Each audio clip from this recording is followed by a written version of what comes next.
we got to send the military out of governance. Of course, we were played around by the military several times. We formed political parties.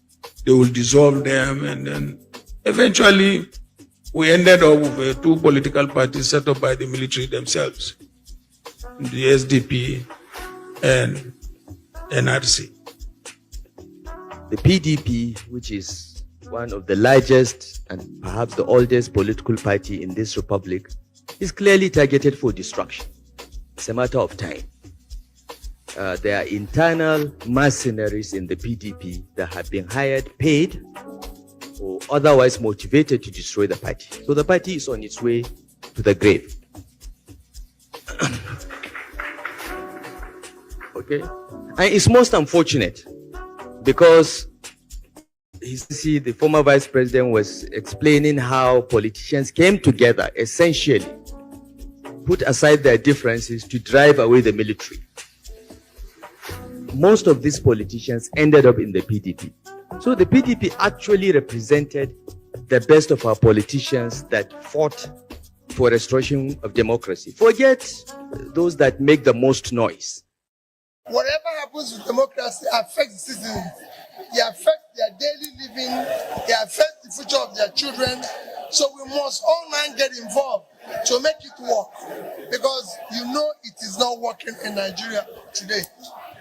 What's your comment? Whether we're going to do coalition or not, let's talk about the future of the country. Because often we abandon the country and what we need to do, talking about power grab. I'm not interested in any coalition that is for purpose of taking power. It is about discussing Nigeria. How do we care about securing Nigeria? How do we care about the common person in Nigeria?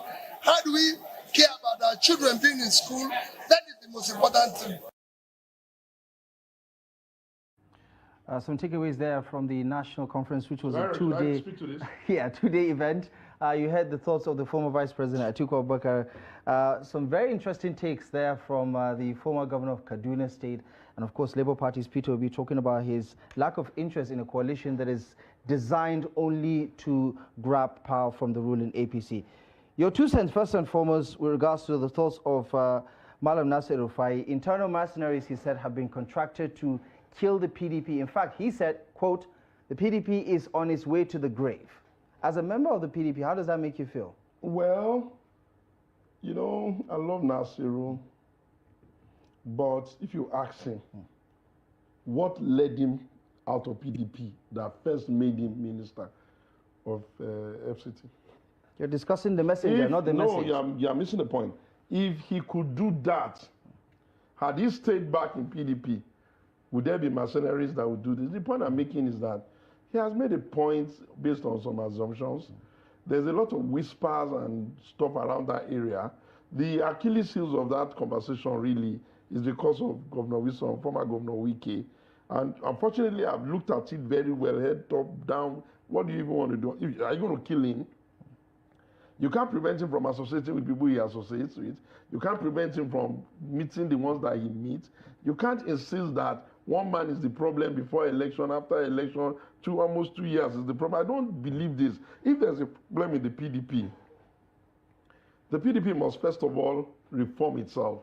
And that had been due since. Because if they were trying to reform themselves, they would have been seeing that, okay, why is it that we're so litigious? What can we do to be less? What is our conflict resolution mechanism? And all of those things that will make people still enjoy democracy. How do we even put investment in the media in such a way that we can even push our agenda without only masking and expanding our crisis? That would have been a good thing. I heard what you said. I feel that they underrated that party. Chief Olusegun Obasanjo, the former president, tore his card, is PDP dead. President Goodluck Jonathan, that was the last president, is barely not attended their function. Is the party dead? It is dying. That's what most people I'm just saying, they've been saying PDP. Look, don't force me into a situation where you get the impression I'm not seeing the need for PDP to change some things. That's not my point. My point is that I haven't seen PDP die since the days they've been saying it's dying. And it's won for 16 years. Is there a chance that you are in denial of what is obvious?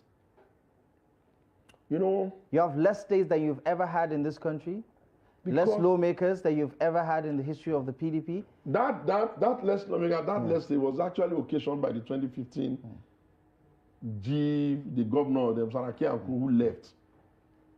Look, the data is there. If you look at what we had in 2011, and you look at the dip we suffered in 2015, we have not been able to recover. And it won't be these present players that caused that. So the point I'm making truly is that a political party is almost like a marketplace. It's a microcosm of the country. I prefer that they will all be better and everybody will be sensible and people will just give and let's leave and people will let go when it is not favoring them and people will endure and suffer because people suffer when it favored you. But they are not like that. I can't make them into what they are not.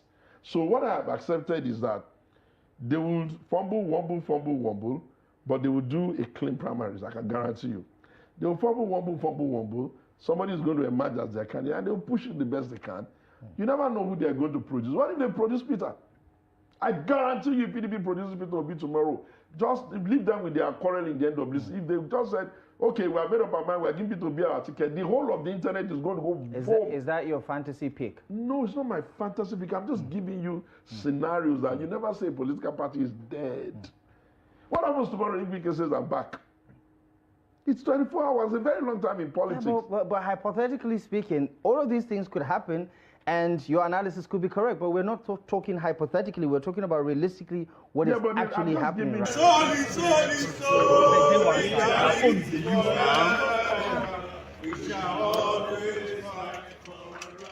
Speak on behalf of my lawyers, because most of the job speaking about this case was done yesterday. But the information we have for you is that the judge has finally granted bail after the hearing yesterday. And the bail conditions are very mathematical, so I leave it to the lawyers. But it's just to inform the Nigerian people that we are very resolute in our desire to make sure this country is extricated from the hands of mediocre people who are holding the country to ransom.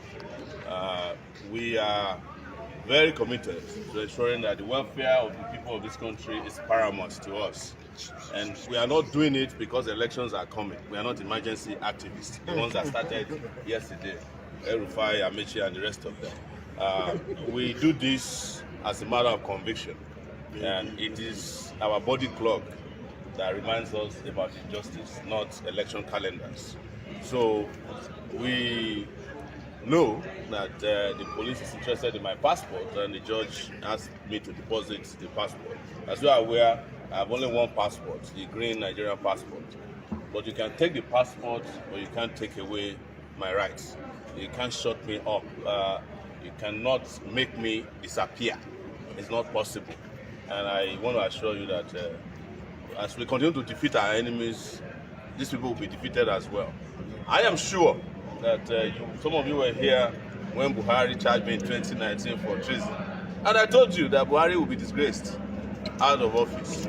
Though he completed his tenure, but it's a shadow of himself now, dancing with musicians and spraying money in wherever he is. He's now giving testimonies around the world so that he can earn, what do they call it, the estaco that they collect. So the same thing will befall anybody that has destroyed this country. They will never enjoy their retirement. And the same thing applies to all these guys. And I want to remind our brothers in the police force as well that even though you might think we are not friendly with you because you have compromised yourself, but we also understand the difficulties you are facing. A DPO that has 500 men under his command gets 30,000 naira in a quarter to manage a police station with 500 men. So for him to buy fuel, he has to do extortion. For him to even buy stationery, he must extort somebody. In some cases, the elite will ask them to go and shoot somebody. The family of the person they have just shot will be the one to buy ampiclos for the policeman who is now sick after shooting the person. That is the nature of our country. And I've heard a lot from you, and I want to say it, and I'm not patronizing the police. We want to extricate the rank and file of the police from that slavish pension system. Take your pension before retirement. So, and I've consulted with the chief. If it means that we do a nationwide protest for that, we are not doing it to patronize you. We will still deal with you if you do stupid things. But as employees of the federal government, you deserve housing, education for your children. You deserve to get paid more than a banker that you are protecting, because without the police, the bank cannot open. So, finally, I want to remind the legal IGP of police, Egbeto Kun, that he will never win this case, and he's going to lose like the rest of them. What he's doing now is equivalent to the chief of air staff asking a pilot to go and bomb somebody's house because he criticized him. That's exactly what he's doing, and that is, if that's not permitted, then this one is also going to fail. So thank you very much for keeping watch. I'm standing here, I'm heartbroken for an offense that never existed in the first place.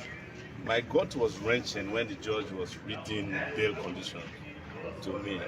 And part of it was that Shure might jump bail and I run away.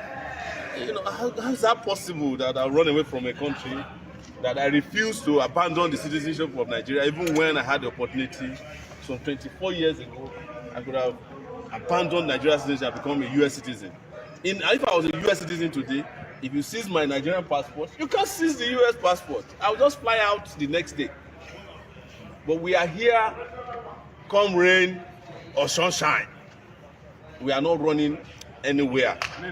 And for this year, you know the motto, stand for who stand for you. A citizen as well.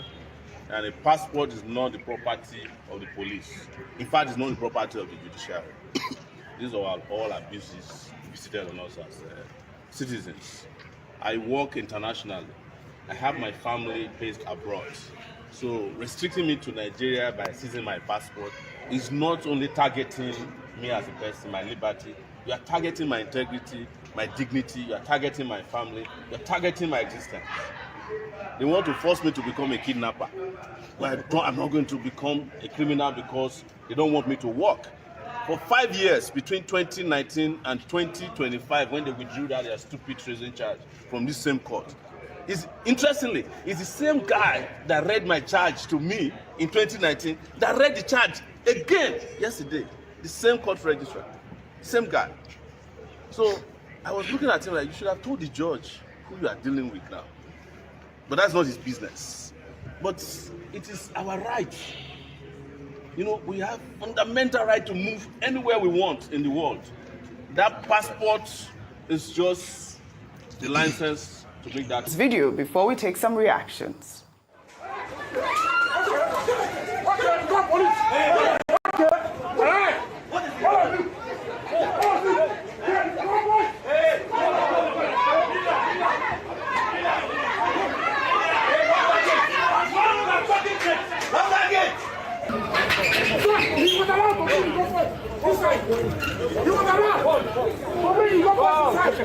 Why will my own boys come on? I didn't go now.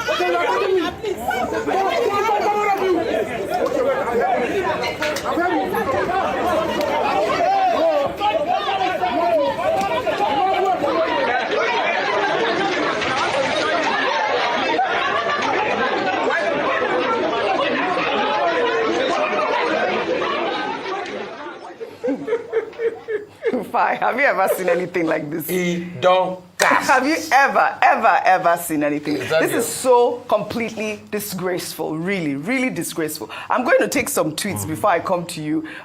You know, it just shows so much disrespect. Oh, yes. When I saw the video with, you know, the police officer standing there, the first video I saw, there was a man who literally pushed a woman aside to go into that chaotic scene.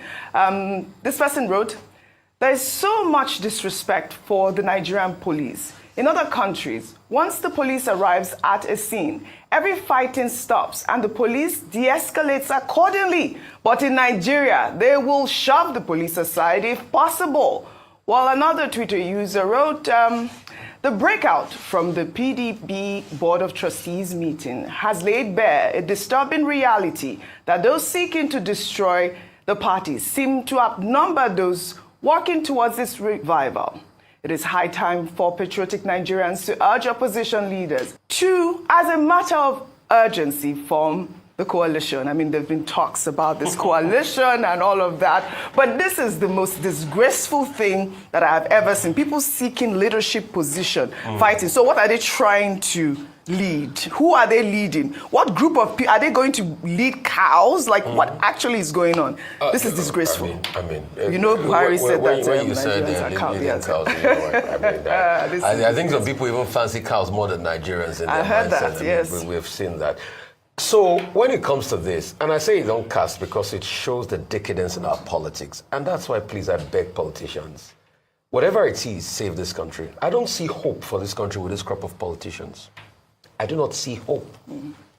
And as regards the police force, the disrespect of the police force is something that we should also talk about. Absolutely. And also the police force also moving back. I think a matter like this, the police will have stepped in and de-escalated, because when it's with normal citizens, the police always have power. And really, the disrespect of the police force is also because of the way they have conducted themselves. If you go to Abidjan here, the gendarmerie are respected. But moving forward, what is happening? There are two people. Ayahu went to run for governor. So he left the executive position he was in the APC. He wasn't successful in Imo. He's now coming back saying, okay, I want to get my position back. Somebody had been put in there. That's the other party I think they had been put in there. Ayahu went to court. He lost at the court the first place, went to the appeal court, it wasn't successful. He now went to get a stay that it's pending the Supreme Court judgments that will be decided that he should still hold that position. A lot of people are saying, you have gone to run for governor of Imo. There's what the law and the convention says in the party. That once you go to run, you will fulfill your position. Why don't you fulfill your position? But he wants his plan B to come back to that leadership position in the PDP to subsist. They had a BOT meeting, obviously, past chairman, past deputy national chair, headed by Adolphus Wabra, former Senate president. Then one party wanted to get in, the other party wanted to get in. A scuffle ensued. Then they brought about this show of shame in the country. Shame. Also, for me, it's the way the politicians even use our legal system. You have not been successful in the first court, the second court. After the Court of Appeal did rule, you are now going to get a stay, so that until the Supreme Court rules, you'll be able to kill time and you will be there. The total abhorrent abuse of our legal system is very shocking in this country. Yeah. So these are the people that say they are opposition, they want to lead Nigeria and all of that. Yeah. I can see a lot of people have extrapolated it and say, okay, there are other gladiators wielding the big one in the PDP and all of that. But it shows how politicians get away with murder in this country. Yeah. Well, there are a lot of talks about the opposition being weakened. I'd like your thoughts, Dr. Abati, about this sort of conversation about a coalition or since this is a subject I'm very familiar with, let me just lay it out. I think what we're dealing with, to start with, is a crisis of internal democracy in our political parties. And it is not restricted to the PDP. You'll find it in virtually all the political parties. And it was Senator Adolphus Wabara, the chairman of the BOT, who made the point when he said, look, politicians, particularly within the PDP, should place party interests, I guess by extension national interests, above their own personal interests. We have a political party system where people are just interested in their own ambition. And this has been causing problems within the PDP particularly. First, ahead of the 2015 general election, you recall, that was when the party was splintered, and you had something called New PDP that went into the APC until they got nothing from there. In 2019, it was also the problem, not just at the federal level, but all the way, even at the state levels. There were fights in, branches of the party. In 2023, there was also that controversy over where the presidential candidate should come from. This is part of the problem of the 2023 process, when it was the Southeast Zonal INEC Executive Committee of the party that recommended Sunday Ude And then Anyanwu says he must have the position. However, what has happened now is that the meeting still held yesterday, and Senator Adolphus Wabara said that there will be NEC meeting in February. That NEC meeting has been postponed again and again for more than 1 year. So you have a political party that cannot organize itself.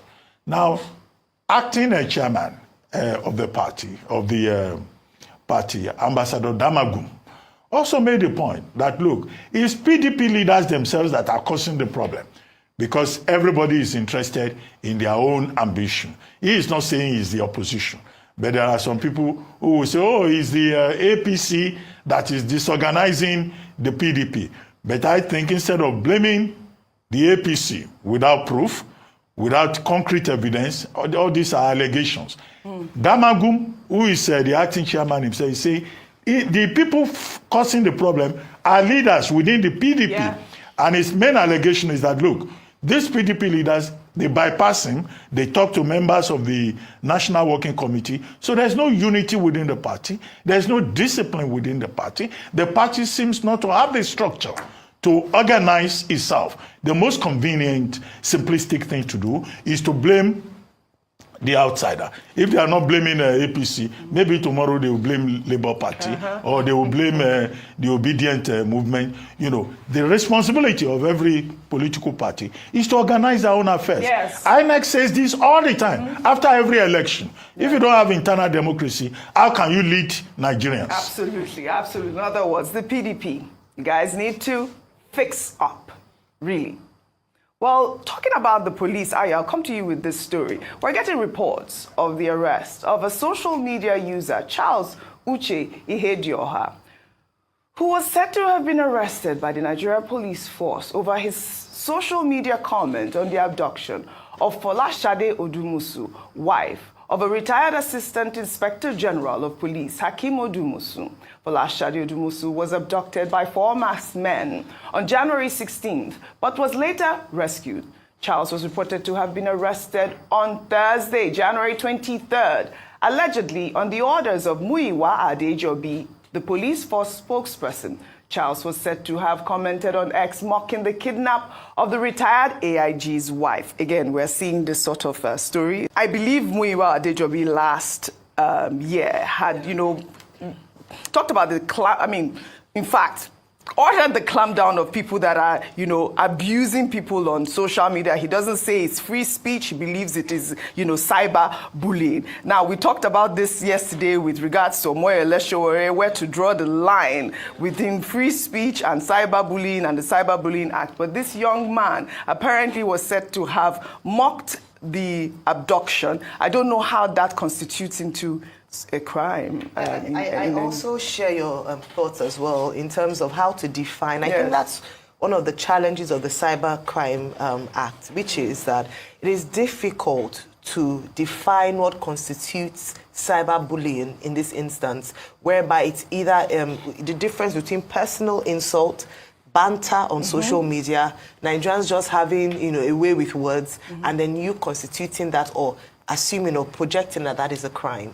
We've seen this trend, and it's a worrying trend, Oji, and that's why some people have called for the total abolition of the Cybercrime Act, because it has been abused again and again, especially by the police force. I cited in the last interview that the police force had also used the Cybercrime Act against Dele Farutimi by the IG of police, acting on the petition by a private citizen.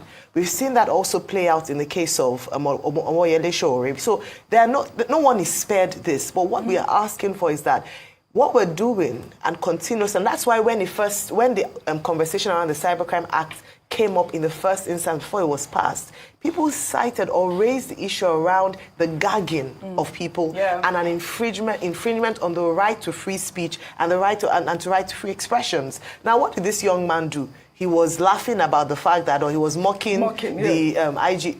good thing was that the former AIG's wife has been released, and there's a conversation around there as well that other citizens, normal citizens, don't get such a prompt response or rescue when they get kidnapped and their ransom money returned. But also is the fact that we are seeing, I raised the question of Olamide Thomas yesterday. The woman was also accused of raining curses on the president's son, Seyi Tinubu, Muyiwa Adejobi's family, and the IG of Police's family, and that she's been, she's still, because she's been granted bail. But what happens to that matter? At what point would we ascertain that this is madness, and you're actually stopping people from speaking? So if I'm not sure what to type anymore on X. If I say, Oji, your hair is ugly, I don't like your face, they'll tell me that it's cyberbullying. So I think the vagueness of the law in itself is what makes it a challenge, and how it can be used as a weapon to target certain people or to pursue personal vendetta. That is the challenge with that law. And I stand with that fact that the law ought to either be fully reviewed or totally abolished. And because why are we seeing it now? People are talking about it happening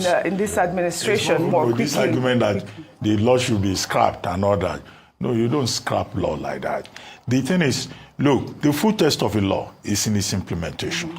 If the law is being abused, then of course, persons can go to the legislature and ask for amendment of those sections that have been abused. So the police are the ones abusing the law, because the cybercrime law of 2015 came about, and then there have been consequential actions. Electronic evidence is now admissible in our courts.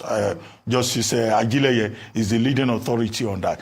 So many books have been written on the application. There is one by Justice Olatomi Ajayi on cybersecurity law, and a plethora of other laws. So you can question how those who are to apply the law are applying it, but to say scrap it, no, that's not how it works. Okay. It's like saying go and scrap. So it's either a full review of the law, but I said some people have called for the abolishment. Yes. My disagree. Talking about amending the law, right? For me, I join Ayo in this regard. Talking about scrapping. And I'm going to say yes, because see, there's somebody that used to be here on the table before that took me through the process of how the law was even passed in the first place. There was not a lot of scrutiny on the part of the, National Assembly members. It was just a take and dump law, on the part of the National Assembly members.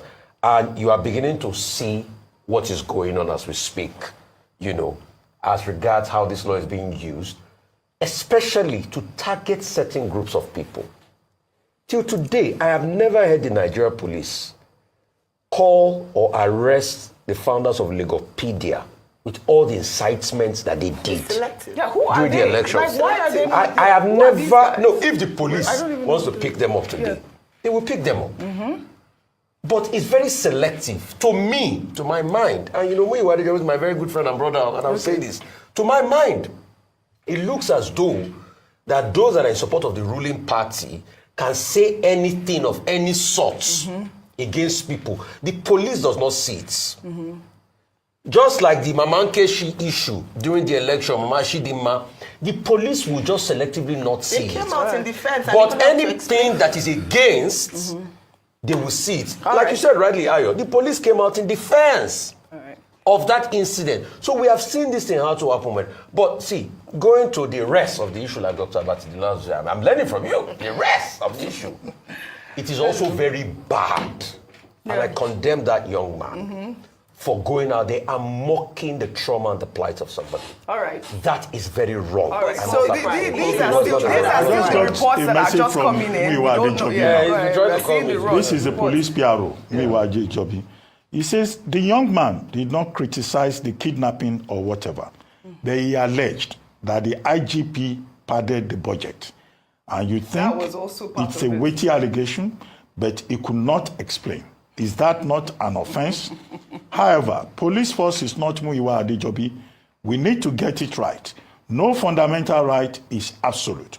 He alleged that the IGP was padding the budget. He meant padding. That was also part of it. He wrote passing. That was also part of so the this report, is the main but issue. this was also The rest. So that's the rest of the matter. The rest The of the matter. substance. You always get it at the end of the day. So it's not because of Those were the two reports we got. Okay, so he said the Well, padding this is the budget. spokesman. We got both reports. that's Yes, it, we got yeah. both reports. That's his side of the story, as always. We got both reports. But all right, we'll continue on this. All right, guys, I need to speak on this. Good morning, good afternoon, good evening to every one of you. Thank you very much for your time with us today. I appreciate every one of you. It's good to be back here again. Today is Thursday, 30th January 2025. Mother of all Mommy Diaspora, thank you very much, Mommy, for all that you do. We appreciate you always. Thank you for the love and prayers. I appreciate every one of you right there. I've showcased everybody already. We really need to move on right now. Martin Benjamin, Mr. Johnson Emmanuel, Tony Tom. Thank you very much. God bless you all. Madam Amen Bright, also Francis, Adelaja Ogumbi, my brother. I appreciate you all. Peggy Monday in the building. God bless you all, my people.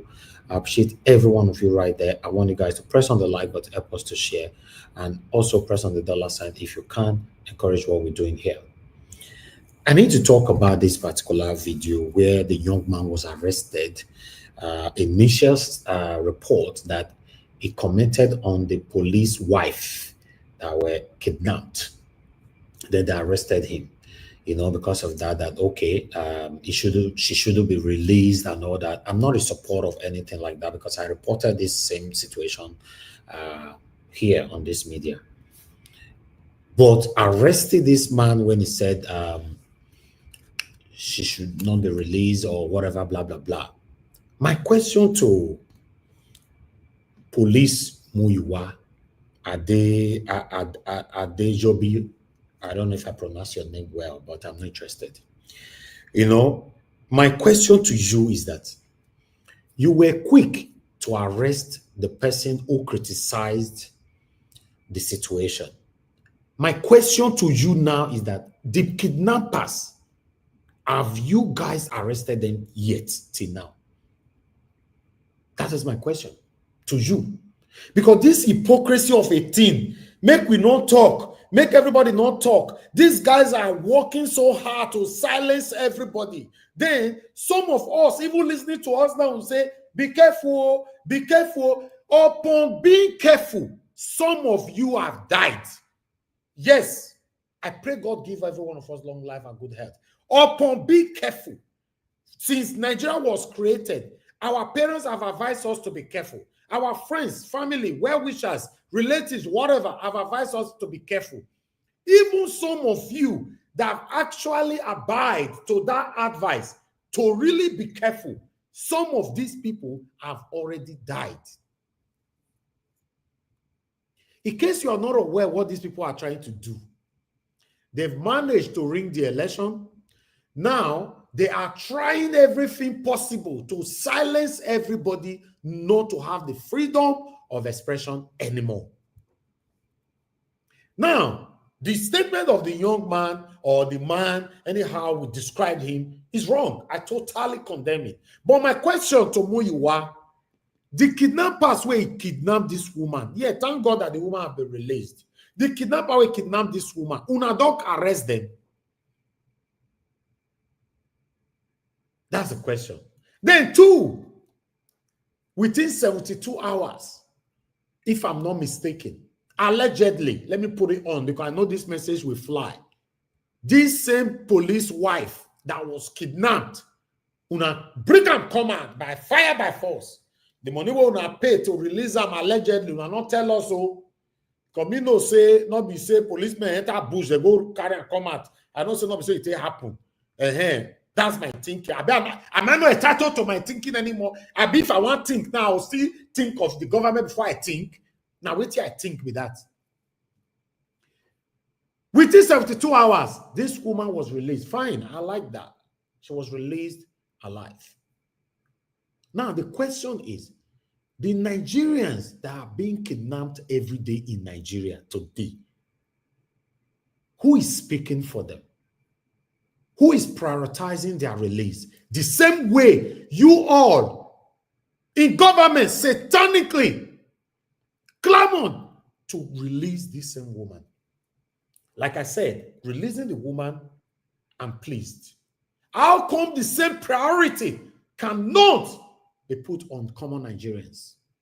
So you telling me right now that the woman that is selling tomatoes in the market, if they kidnap her today, maybe because she have a son in abroad, in the UK or America, who is going to prioritize that woman to be released? Nobody. So that means the country, we already know that the law is selective. Like Rufai said, a lot of people that were practicing ethnicism, tribalism during the time of 2023 general election that we saw, no, the Igbos must die, the Igbo must go, blah, blah, blah, and all that. On the video, it was obvious. None of them have been arrested. Nobody was arrested. So that means this whole thing and is a practicing of selectivism. That is what they are doing. Oh, who talked the matter?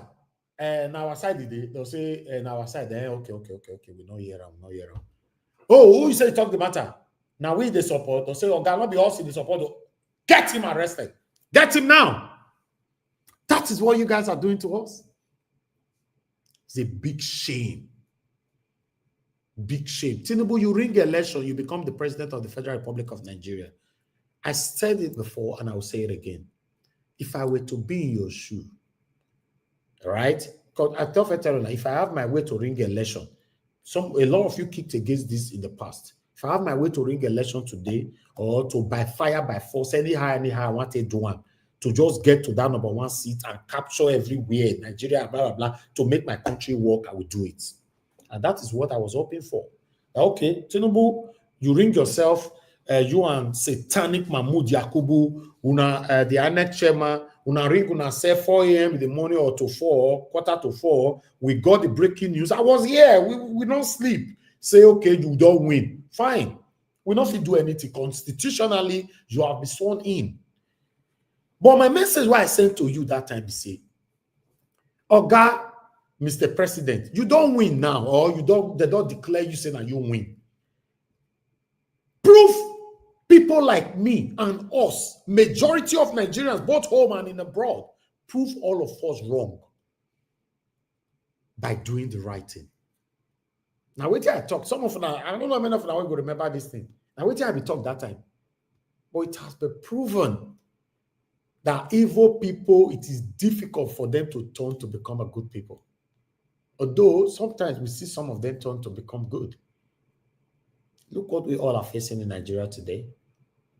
Will not be people when they talk for UK or hide yourself for UK will say, okay, not go Nigeria, I might hear the lambast or this. We say it higher this and we listen to ourselves. Although, even though you say the truth, you can still be arrested. Not be that one with the fear. Our concern is even though, God forbid, it happens, say you are arrested, you will feel good. Say, I was arrested for saying the truth, not by lying on the government, not by insulting the government. No. The energy that this satanic police force, the government from A to Z, all of them, both the one that have ruled us in the past, the present, all of them are satanic. The energy they are putting in to protect themselves. What happened to us? I just posted the video on my Instagram. So some of you that follow us on Instagram. A black man, I'm not sure. Some people say he's a Nigerian and all that, but I'm not sure. But a black man was, I want to talk now because YouTube not let person talk. Okay, they use knife and who can make a talk like that. No one use the other STAB. For the video, go my Instagram. You see, I just posted it like 30 minutes ago. And the video was released like 1 hour ago. Right? By the British government. On the broad daylight. But the police, they arrive. Within 15, 20 minutes, they don't arrive. Currently, they save a life now for us hospital. You know why I reference to that? The United Kingdom, where me know as my second home, if you are facing any challenges, the government will be there for you. Nigeria, that I know as my first home, If you are facing any challenges without you don't have a name, your papa name, not the open window, you will die in that situation. Yes, I've heard talk. If your name or your papa name, your family name, not the open window. If they talk for Nigeria, you have to be watching your back. You have to be careful. We are in big trouble in our country. I understand. I'm not looking down on some of you who advise me sometimes and all that. That's fine. God bless you all. But remember, death is inevitable. None of us, both you that is listening to me right now, none of us is going to live forever. Even the satanic politicians, leaders, and whatever. See them, the video that they played earlier on, they were fighting. They were shamelessly fighting the PDP, satanic PDP people. They were fighting for their selfish satanic interests. They were not fighting because of you and I. Tell me where that karat where they play just now, were they doing it because of you? It's only the gullible one that will say, no, leave them alone. They were fighting because you are shameless. You are gullible. These people, they have never cared. I have said this so many times on this platform that they have been recycling themselves. Since Nigeria was created, they have been recycling themselves in leadership. That's why you see that the same people that have ruled us in the past can still rule us again. And many of them have ruled us again. Yes. In case you want to argue, because some of us are very good in arguing. Buhari ruled in the past, he ruled again. Obasanjo ruled in the past, he ruled again. Jonathan, now they tell him he can't rule again now for 2027, right? These are what have been happening. I understand that it's happening in America before now go remind me. Yes. Some people now will remind you now, say, comparison in America, before you will come to tell me, I already know. I already know. That, okay, Donald Trump ruled before and is ruling again now, right? And that one you want to tell me. And many others. No. These people, they are doing what is right for their people.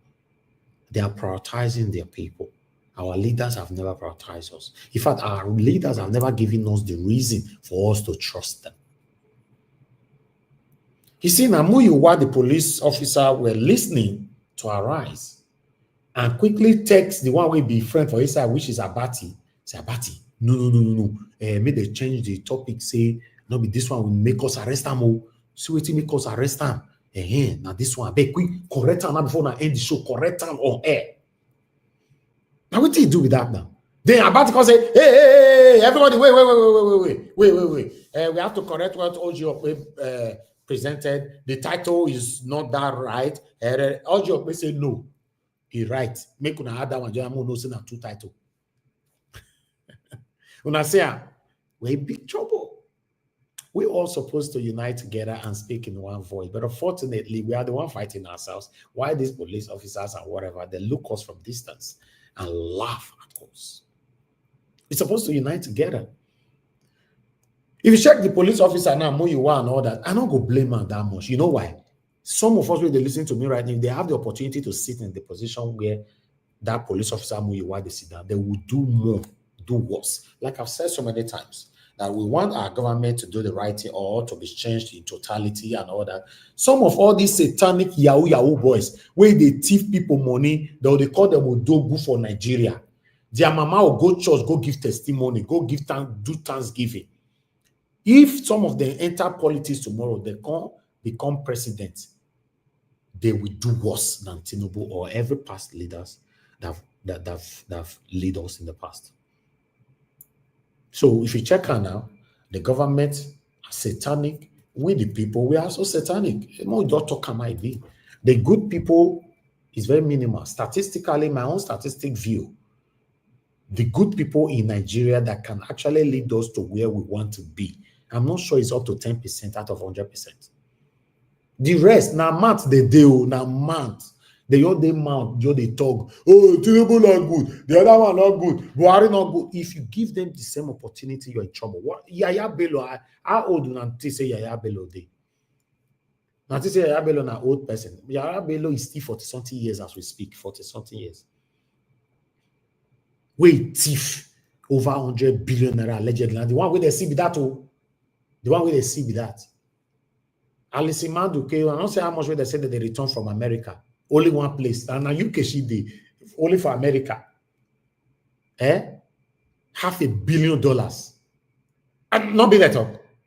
Now they want return. So although they bring a come, the loot, you know, of Alice Manduke, the powerful may empower or powerful it may.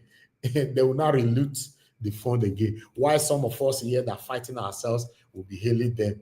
Yes. The same way we hate Yahoo people, Odogun people. Do you think it's sickening? It's just sickening. Recently, I've been advised to stop talking about politics. My family members and all that, not because I'm scared or they are scared. They've advised me because of health reasons, because there's no way you can talk about politics without not yelling, shouting, without you don't have headache, stress, and all that. Sometimes watching them audio in the morning, rise of channels, or looking at the breaking news everywhere, then you just start feeling so bad. You know, sometimes I just want to come out to talk about it before our 7 p.m. broadcast. I said, but I can't be bothered. I'll wait till 7, I'll talk about it. The whole thing will just stress you. I don't understand. Sometimes we say that we are fighting for Nigeria to be better for our children's children and our children. For those of us that live abroad, fortunately, 99% of those of us that have children abroad, our children, they come back home. 99%. Now only 1% then go come back home. So we are already safe. Our children, they come back, say, not be to visit, say, may they come stay. My family came the other day. My children look left or right. I asked questions. I was asking my daughter, will you like to come live in Nigeria, maybe in the future and all that? Me never talk anyway. She said, no, daddy, no. When they drive for road at the points of car, daddy, what's that? My son, he said, daddy, what's that? What? That car is rubbish. So, yes, they road, they not get headlights, they not get head, they not get tail. But the alarm for here making the drive. Now nice car. Now our EFCs, what they call them? Road safety people. Now they stop nice cars. Though you see and say that car, stop him. And them only they are not stopping the nice car because of maybe they want to check the particulars or driver's license or whatever. They are stopping the car because they know they will get something from it. But all these cars that can endanger people's lives, they stop them. I said I personally stand with them for road one day, tell them, see the kind of car we're not supposed to stop. I tell my children, I say, okay, will you come? I never thought they take come from my mouth. I said, no, come where? No, daddy, no. You see, so 99.9% of all of us, many of us listening right now, our children live abroad. Our children, they come back to live for Nigeria. So if we are saying, okay, let's fight for the betterment of the country and other, we have so many children in Nigeria. But unfortunately, this generation and the generation yet to come, a lot of them have been corrupted already. You need to come stay in Nigeria, you understand what they talk. Me not come there and say I'm exaggerating. Yes, some of the people say, oh, the guy they exaggerate and all that. No, I'm not. Their mindset have been taken away by Satan, or I don't know. You'll see a 12 years old boy, you ask and say, what do you want to be in the future? You'll say, I want to be a Yahoo boy. Then you see there's a video that I saw the other day asking some girls that a working class or a Yahoo boy, which one do you choose? 95% of every girls that were interviewed on that video were saying they prefer Yahoo boy than the working class. Just imagine that. This is the same girl that will be pity for if they use them for ritualism. You are not going to pity for them. Say, oh, that girl, you buy like that, you buy like that. So there's a big problem everywhere. I went to a public place 4 days ago. I saw somebody who stylishly get close to me when I was entering my car. And I know what he asked me. Say if I want to buy lad, me no know what they call lad.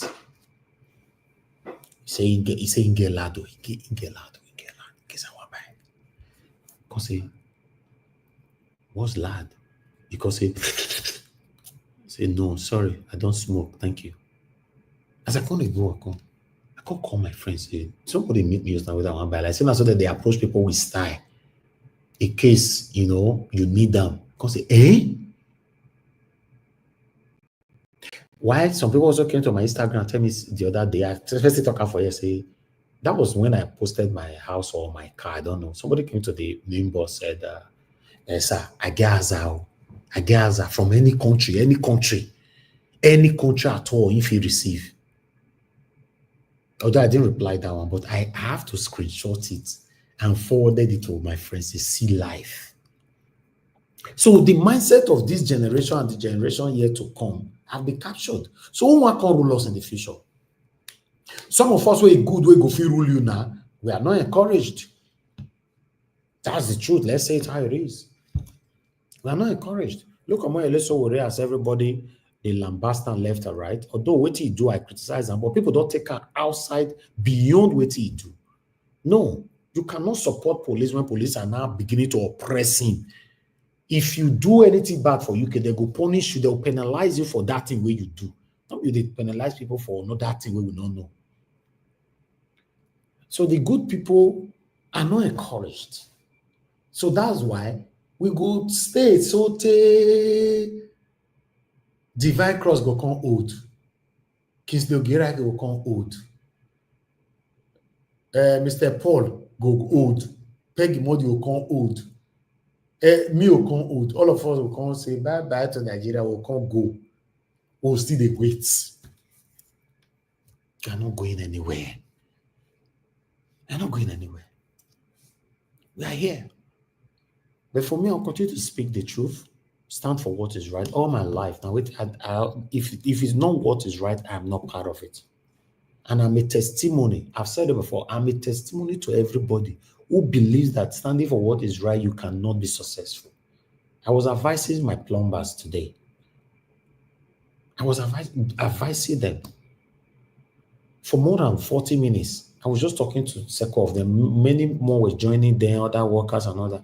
Telling them, say, listen, I give them short of my story and all that. Telling them, don't let anybody tells you, say, you must engage in Satanism for you to be successful. I am a testimony to it. This will not be say, I hear person say, do testimony for church now. Me, why they talk to you now? Everything you need in life, you can have it all. Still, you are standing for what is right. But in Nigeria, a lot of people believe that the only way, a lot of people have said it to me, they've told me that the only way we can survive in Nigeria is, no, our salary, not the rich still live, we must do one or two things before the month end, more, money, journal, blah, blah, blah. So this is the reason why almost all of them for Nigeria now, they are professional liars. All of them, they lie. No single truth for their mouth. Waiting they sell for 30,000 naira, they'll tell you say na 80,000 naira. If they sell for 80,000 naira, they'll tell you say na 200,000 naira. So when we are blaming around up here, we are blaming the government. Same time, let's be blaming ourselves. Because the problem is huge. Some of the people who have been blaming the government in the past, they got the opportunity, they got into that position, they could not do anything. What about all the Labour Party reps and senators that you and I elected then? These people were part of the people that were, blaming everybody. Some of them were even so obedient, our time, blah, blah, blah. We gave them the chance. They got in. That time, the ticket was just a freeway ticket. So tell me, how many of you don't see they vocal for House, for the Senate? How many of you don't see? Now, so it's still be like in my do now. Most of the front runners youth that I know. Now my leader, all of them they talk. My leader, up chair, my leader, my creator, tout, proper tout. And the funny part of it is that many of them are graduates. So touting is not only based on person we're not illiterate now anymore. Many of them are graduates. They still behave like Admiral. My leader. If I born that politician, why I go call my leader? I'll call you my leader. Why I go call you my leader? You be my leader. How? Or I'll bring a politician come here and I'll say, my leader, thank you very much, sir, for that submission. Let me call the next person. Hey, God. I can only call you, sir. Thank you very much, sir. That's it.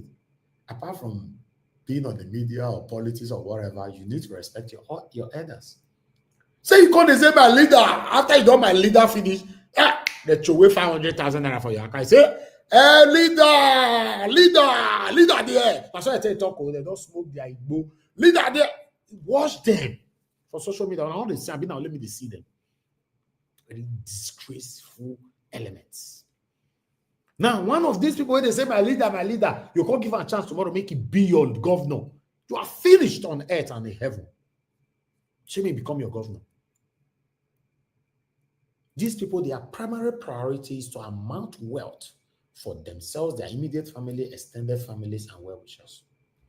Not for the citizens who elected them. That is their primary priority. That is why we are still where we are. Tinubu not good. If we remove Tinubu today, person if may put one of the youth, you say that they smoke Igbo for inside government house. They carry the proper Olosho, they come there inside government house. They'll put leg on top of our flag.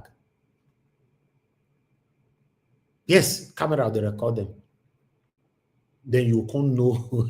God. We have a long way to go. But I'm grateful to God, though. I've said it so many times. For those of us that have a privilege to have a second home, let's always be grateful. I love my country, Nigeria. That's why I'm doing everything that I'm doing, because I want my country to work. I prefer to live in Nigeria than any other place in the world. Like Showore talking just now.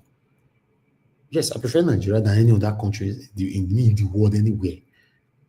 I don't go many nice countries everywhere. Tell me which country. I don't travel almost a lot in many places. To travel. But I still prefer my country. I prefer Nigeria. I want my country to work. It's better to be home. If I say my get up now, I go shop organic for I'll see shop. Black part I not go see shop. Mandarin I not go see shop. Now all those preserve food. Now all of us they eat for abroad. Me if you get up now, so okay, my people, good night, bye. I'll enter my car. I'll go buy better food. Mr. Jonathan Kiss did not go see shop. They don't see shop. Me go see shop. So I love my country for that. Sometimes if I'm bored inside the house, I'll come out, I'll go to waka for inside my estate. Gist with people, gist with my security man, just the gist. Waka read Joshua. If I say the heat don't to burn my head, I'll still waka come back. I'm done. For abroad, if you do waka, they go like that. The only conversation you can have with people, you all right? The weather is good today. Okay. All right, man. Take care. Talk to you later. Only that one. Now they talk repetitive greeting. Now they greet for abroad. Nothingness. Nothingness connect us. If you all come out in the morning, you'll see your neighbor. All right. Good morning, Mr. Elvis. How you doing, man? You okay? You going to work today? I said, no. Okay. All right. The weather. All right. It's very chilly. I said, yeah. Hey, wow. Get your laugh while they laugh. My wife go laugh. I'll say, my wife will say, stop. What is this? They will soon know say this your laugh that fake. I said, no, be they start fake laugh. No, say now people start fake laugh. I bet I cannot turn this broadcast to only my own today. Let me post out a link for our people to come in. Because sometimes I can just talk like this. Before you don't know now, they'll say, don't be 3 hours. Now God will bless our people. Good morning, good afternoon, good evening to every one of you. Thank you very much for your time with us today. A link I've posted for those of you that want to join us today to speak on what is affecting you and I. Come into the panel and let's hear from you. But meanwhile, before I will move on, finally, I'd like us to quickly update on what happened today in Edo State's election petition. Remember, we posted that a video today, saying that INEC have been pressured to bring all BVAS machine to the court. So as we speak, so they don't. In fact, the whole thing don't shoot them to the extent say these people they don't carry the BVAS, they carry a come. So I would like to quickly take this by Isibo. I talk this one. As well, Godaro people, I talk this one so say according to him, what he said. Let me quickly go to my Twitter quickly, sharply. Bear with me, guys. Just be pressing on the like button. As I prepare this for you, already Black Panther can see already, Mother Patricia can see already. I'll bring you guys in shortly. As I get this, put this news on the screen, my people, permit me to quickly go on a quick break.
All right, guys.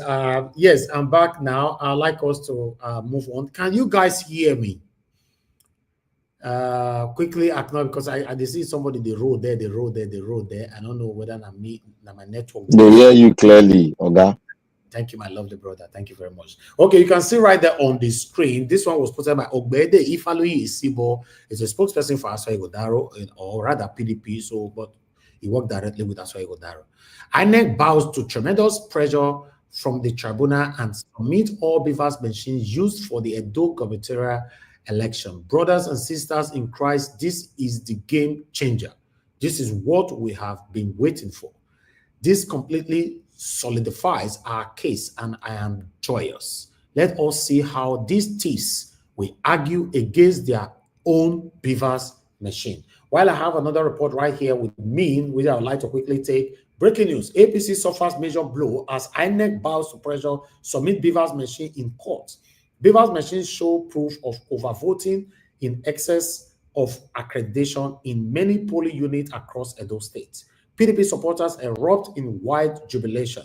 Edo State chapter, All Progressive Congress, APC, and Governor Monde Okpebholo suffered a major blow at the ongoing sitting of Edo governorship election petition tribunal as INEC has finally bowed to pressure from PDP and appeared in court to tender BVAS machines deployed for the conduct of the September 21st governorship election in Edo State. The BVAS machine submitted by the INEC in court today revealed that there was massive overvoting in excess of accreditation in many polling units across the state. This marks a major victory for the PDP in the ongoing proceedings and seals the fate of the APC forcing such sensitive and damning evidence. More details to follow. So now, we see this particular one. Social media now, many of them are already celebrating, but for me, my message to una wey dey celebrate. I also want to not celebrate una good thing. In fact, this news wanna see so na good thing for me. But I want to let una know something. They say Me particularly, the celebration we celebrate for 2023 general election, to be precise, presidential election, celebration we celebrate. Ha ja ja ja ja ja ja. Satara ba ba ba ba ba ba sebo sebo. I even promise say immediately Peter Obi is sworn in, I go remove my car, I go remove my hat, my Google. See this my Google why I put for ISO. I said I go remove all of them. First time when I go see my eye, see my head, remove my head, my hair, everything. If they put in Peter Obi, I will jubilate that. I'll be there INEC, hear me while they talk. And I don't know why they hear me. Now he's slapping for back. He was some of them always say for me rejoice. INEC from there giving a backhand slap again. He now tell with this, so my people. Nigerians, Obi present more evidence than this now from BVAS now. Now don't see all those white plastic box. Now all BVAS results now. Obi will go carry Amazon people come from America, carry everything come.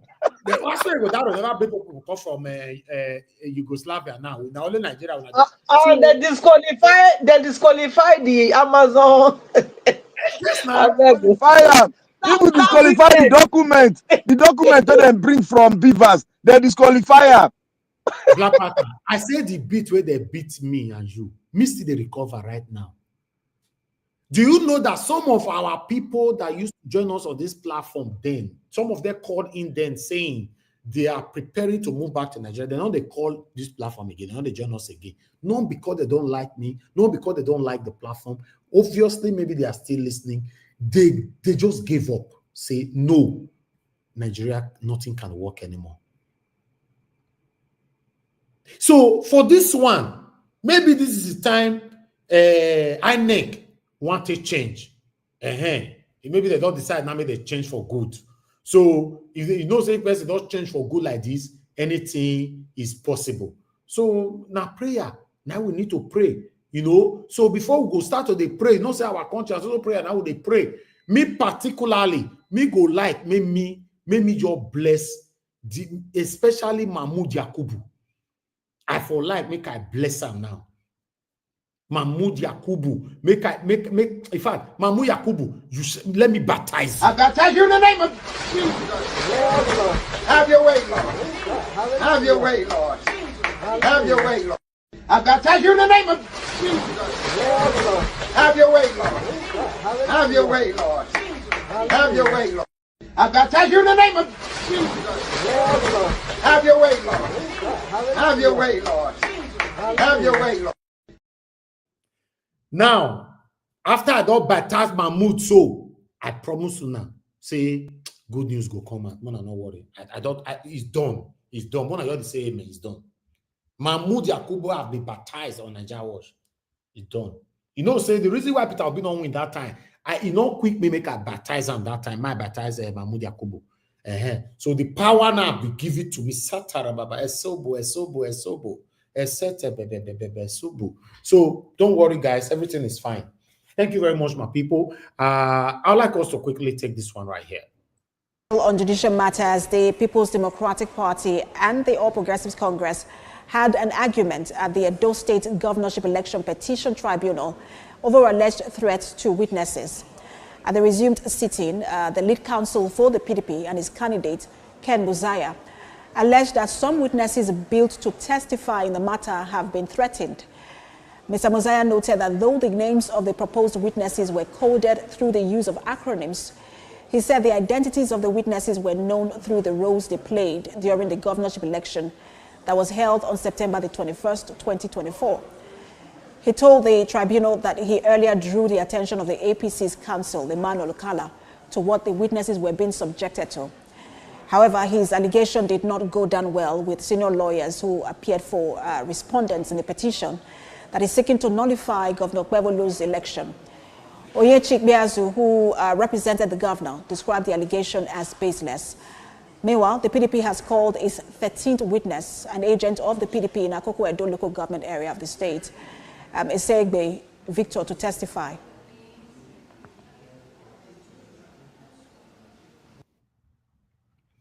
All right, guys.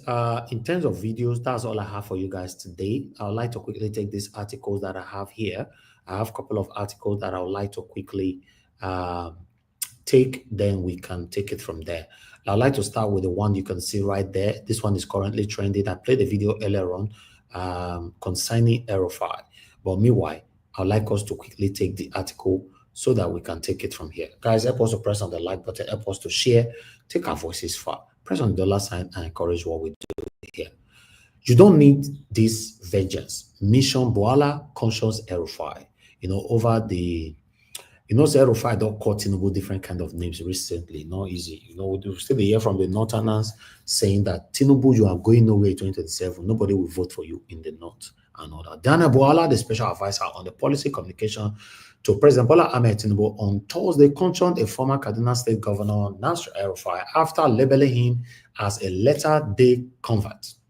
The former governor, who is a chieftain of the ruling All Progressive Congress, has been in the news recently for calling out the party over its lack of internal democracy and active party structures. I'm no longer recognize the APC. No party organ has met in 2 years. No caucus, no neck, nothing. You don't even know if it is one-man show. It is a zero-man show, El-Rufai said at the National Conference in Abuja on strengthening democracy in the Nigeria on Monday. Then, Boala, as a law of God is my big sister, they talk, I was Boala. I get the way they call that girl and that name. I would just like to look for Boala name. Quote, okay, I don't find a quote for here. I just want to take 1 or 2 paragraphs quickly because I have a couple of article for you guys. I was cabinet minister 22 years ago, and I was clear to Asiwaju that I was not interested in any position in his future government. The pathetic manner of all of you later they convert to the Tinubu's government make an issue of something that I never wanted in the first place is perhaps a reflection of the level of your moral flexibility, he tweeted, amongst others. However, responding to the tweet, Boala cautioned that he and the ex-Kaduna governor were instrumental in Tinubu's emergency as the party's presidential candidate in the 2023 election. With respect, I'm not a later-day Asiwaju supporter. We both played our roles in his emergence as the candidate of the party ahead of the 2023 election. And before then, while you were from the CPC extraction of APC, I was from the ACN, which explains why I worked with Comrade Oshomole when he shared the party, amongst other things, to protect the interests of Asiwaju, whom at the time you people vowed to retire from politics, Boala stated. But I would like us to move on right now, my people. Like I said, I have other stuff that I would like to quickly take right here. Then I have here, El-Rufai replies Boala. As you can see, okay, I never put this one for screen. Bear with me, guys. Man, I could put that for screen. I don't know if I ever put that for screen. I was reading from my other window. Okay, there you go. From Vanguard, enjoy your special advisor role. El-Rufai replies Boala says he would criticize APC even in Tinubu's government. More look for a quote. A quote, now you just concern me for here. Okay. Okay, I know if you find the quote, I beg. Many quote there, Boala, they are references to Boala. So I have to move on. Let me quickly bring another one here. Bear with me. So how it all actually started between these, you see all these people where they are fighting with themselves so people will tease them because of what they fight to. No, you know your concern you. The cable night of this one, I say, I will still criticize APC even if I was in Tinubu's government. El-Rufai replies, Boala. Okay, the same thing again. But I can't find this quote and I don't have the time. I'm running out of time. Okay, I'll just take that one out. Okay, I'll let all these things just go so that we can start talking. Thank you very much, my people. In case you want to read more, everything, they're everywhere. They're Twitter, they're Google, they're everywhere. Just go and read on their own. We don't have enough time right now to take more articles or videos for you guys. Good morning, good afternoon, good evening to every one of you. Now, God bless you. Now, thank you very much for all you do. I would like to appreciate a super chat that was given to me while I was talking. That is coming from Blessed Lady. Blessed Lady, thank you very much for the super chat. May your pocket never run dry. I am very, very, very grateful. Guys, press on the like button, help us to share. I would like to call on the first person. Oh, let me take calls. Okay, in case you want to call in now, if you want to call in, just call in now. Let's move on. Call in now, I beg, call in now, because if not, that panel, I they go, so panel. Once I don't enter panel like this, we don't drive the go. In fact, our car all the wait like that. So if you want to call in, you have 10 seconds. But before I wait for that, I'll just quickly appreciate some of you right there. And Gabriel, my brother, appreciate you. Pacha, enough of my dear sister, I can see right there. World People History, God bless you all. Good evening, good evening. Eva Line, I can see you as well. And God will bless you.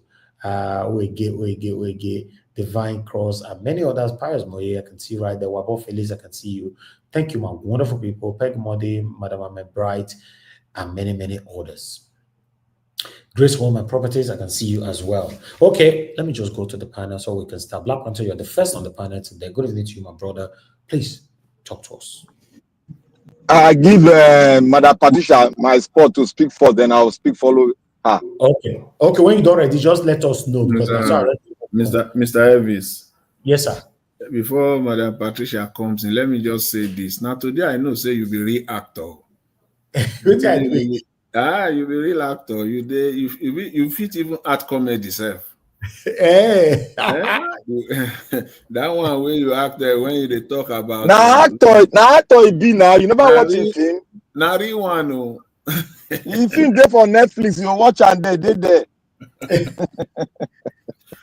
Where they do like hard man. When you describe what they happen to Nigerians living abroad compared to those at home. They boring. Now the same greeting every day. How you doing? I. Now the same routine. Well, true now, guys. You like a lot be true. Not true. I know they're not true, but the thing they very only that greeting. Now you get right, but for the food, you don't get that right at all.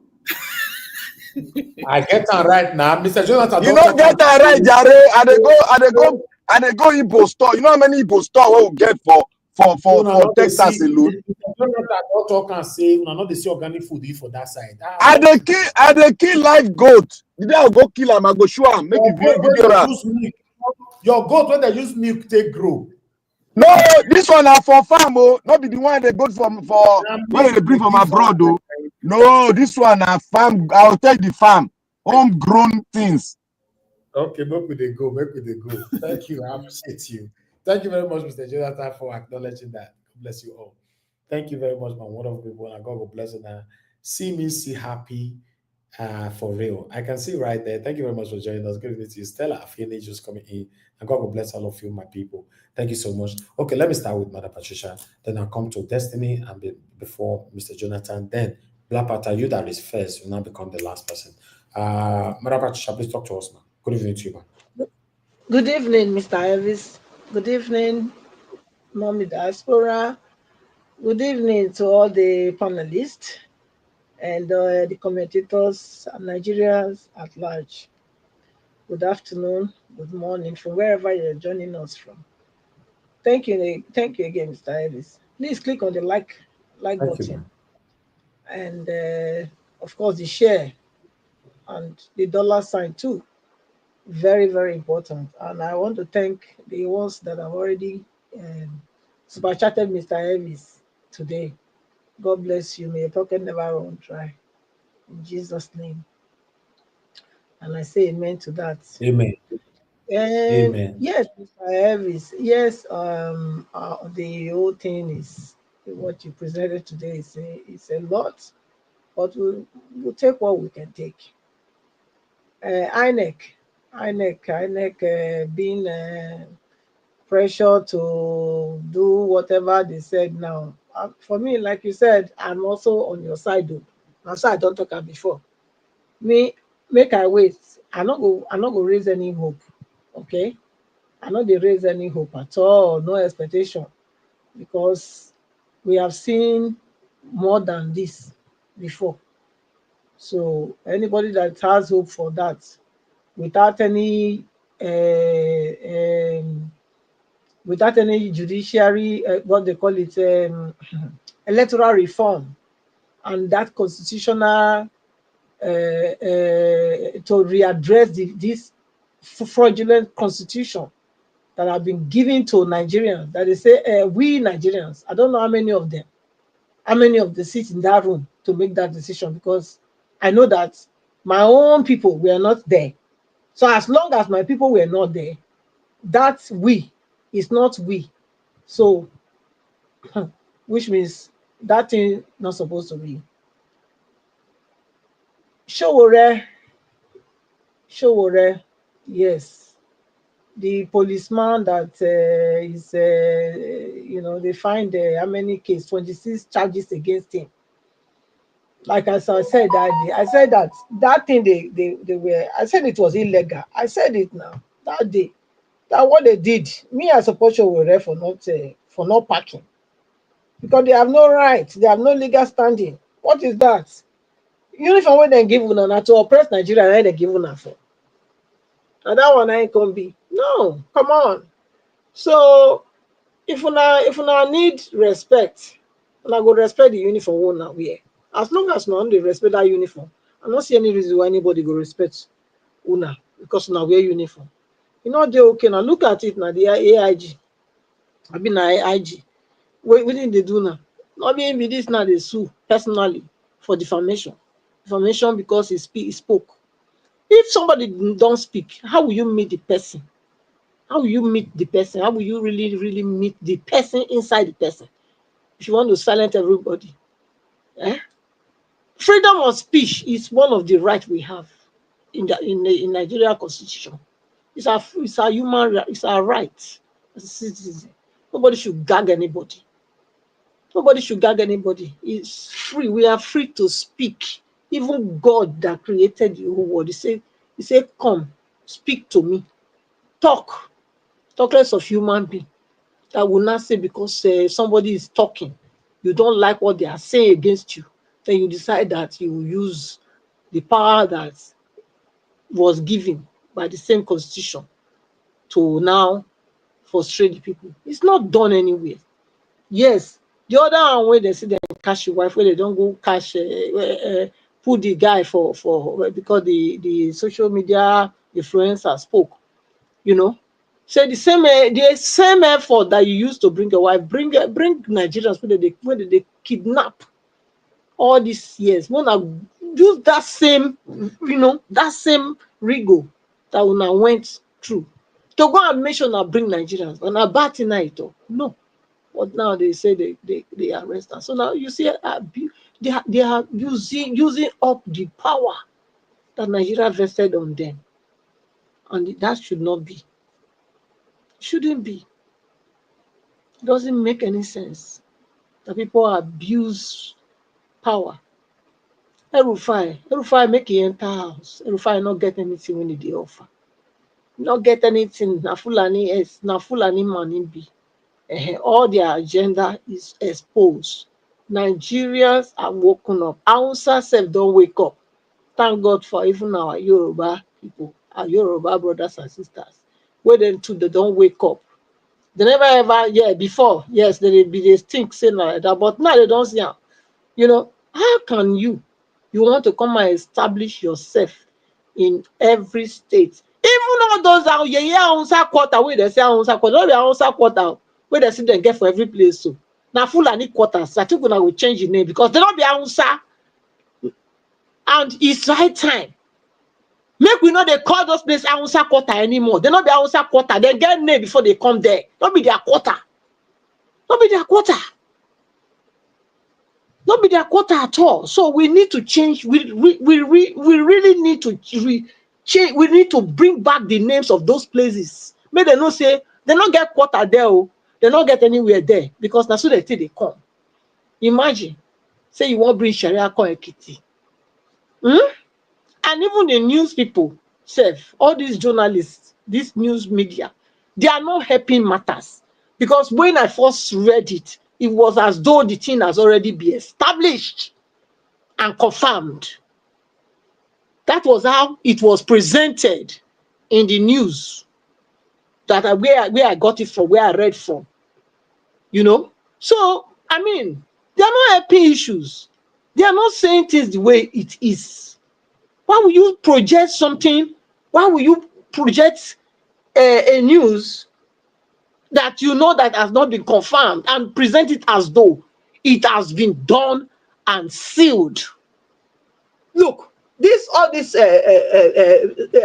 media people, they are our problem. Oh. They are our problem. These journalists, now that be the biggest problem for the whole world. They are paid to lie, because I don't see any reason. Because when I first saw it, then I posted it to other groups that I belong to. I said, please, watch out to our people. This don't happen for Ekiti. We too, we need to shine our eyes now. We shouldn't allow this to fly, not knowing that the people resisted it and they stopped the whole process. So what are we talking about? We need to, get on doing what we know how to do best, which is make sure that these intruders don't truly penetrate us. They have tried, they have been trying, but we have to stay on our watch to make sure that anyhow they repackage whatever they are packaging, we must be able to say what? This one, na charade. Now the same masquerade we don't dance naked, now they bring come. Now so I see them. And that's why, for me, I want to commend the people of the Yorubas that stood against this thing vehemently.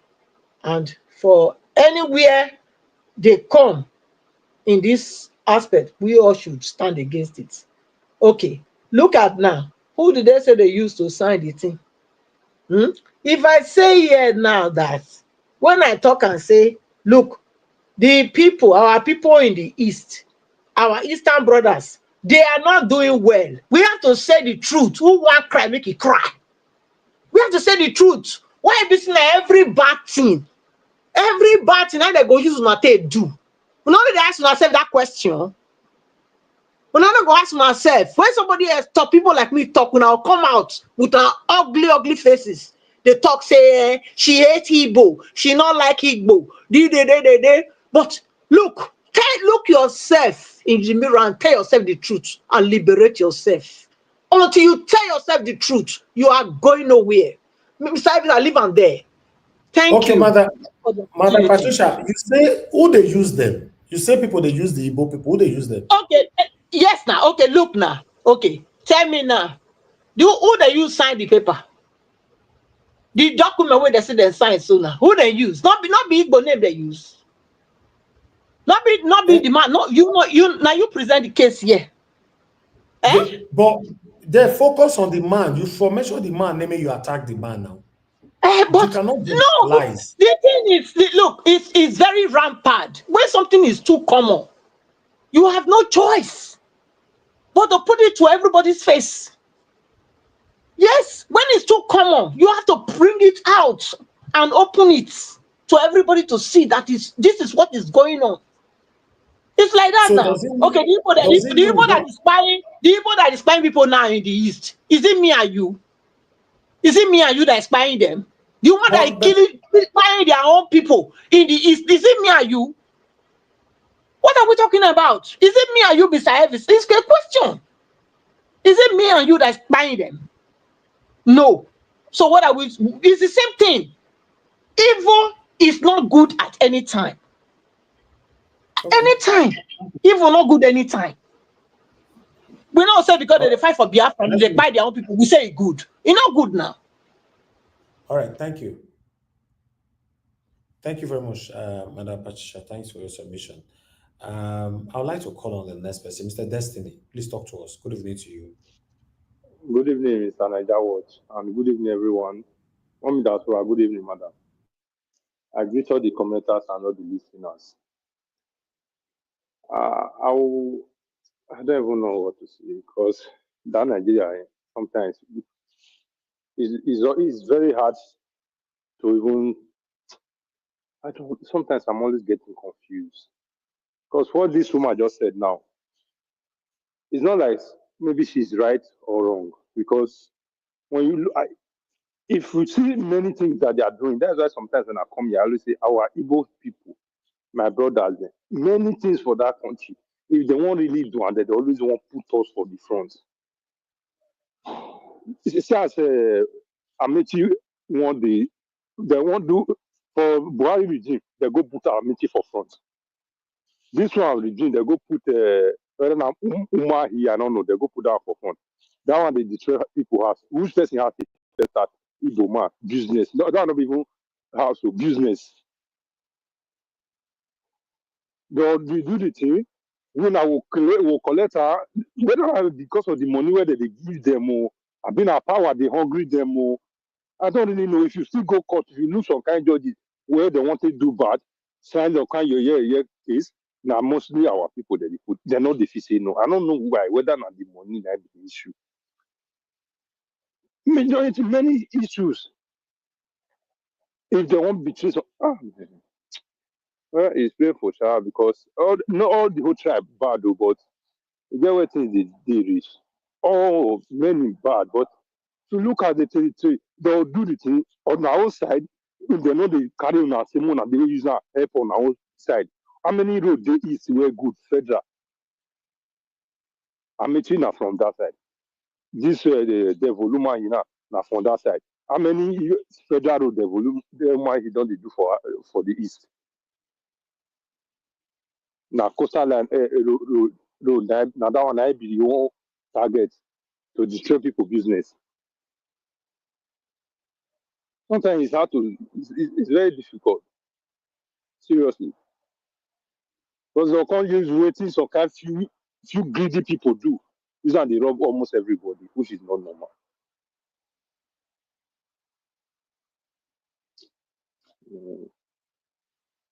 It's an agile watch, I beg, I'm tired.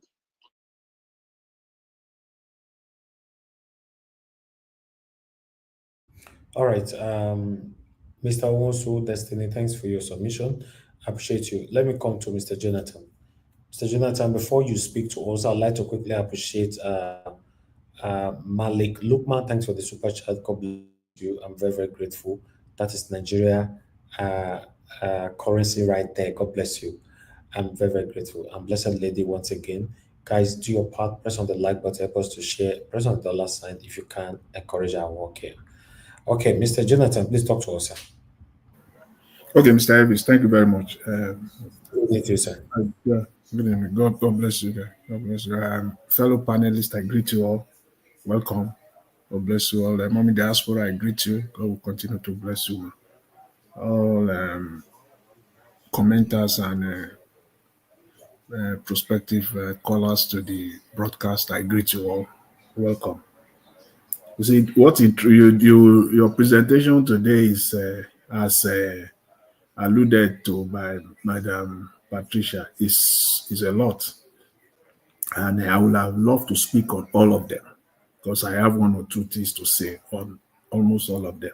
But I will start with the Edo State election and the tribunal, the election petition tribunal that is going on with respect to Edo State governorship election.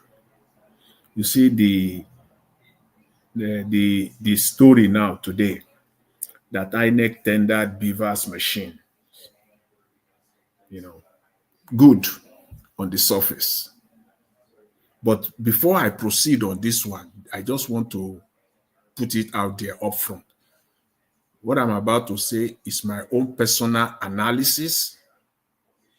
This is my own personal analysis based on my knowledge of the Nigerian political landscape, based on my knowledge of the character of the Nigerian politicians.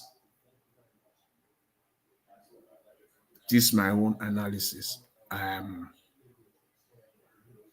Based on them, on my own knowledge, as I've said. The first question I will ask is, why did INEC refuse to release this same BVAS machine in 2023 to the court? Because they did not. INEC did not. The judges did not ask them. The judges gave them an order, a court order, but INEC did not comply to that order in 2023. And the same judges, in delivering their judgment, said, are they going to go to market and bring evidence? They asked that.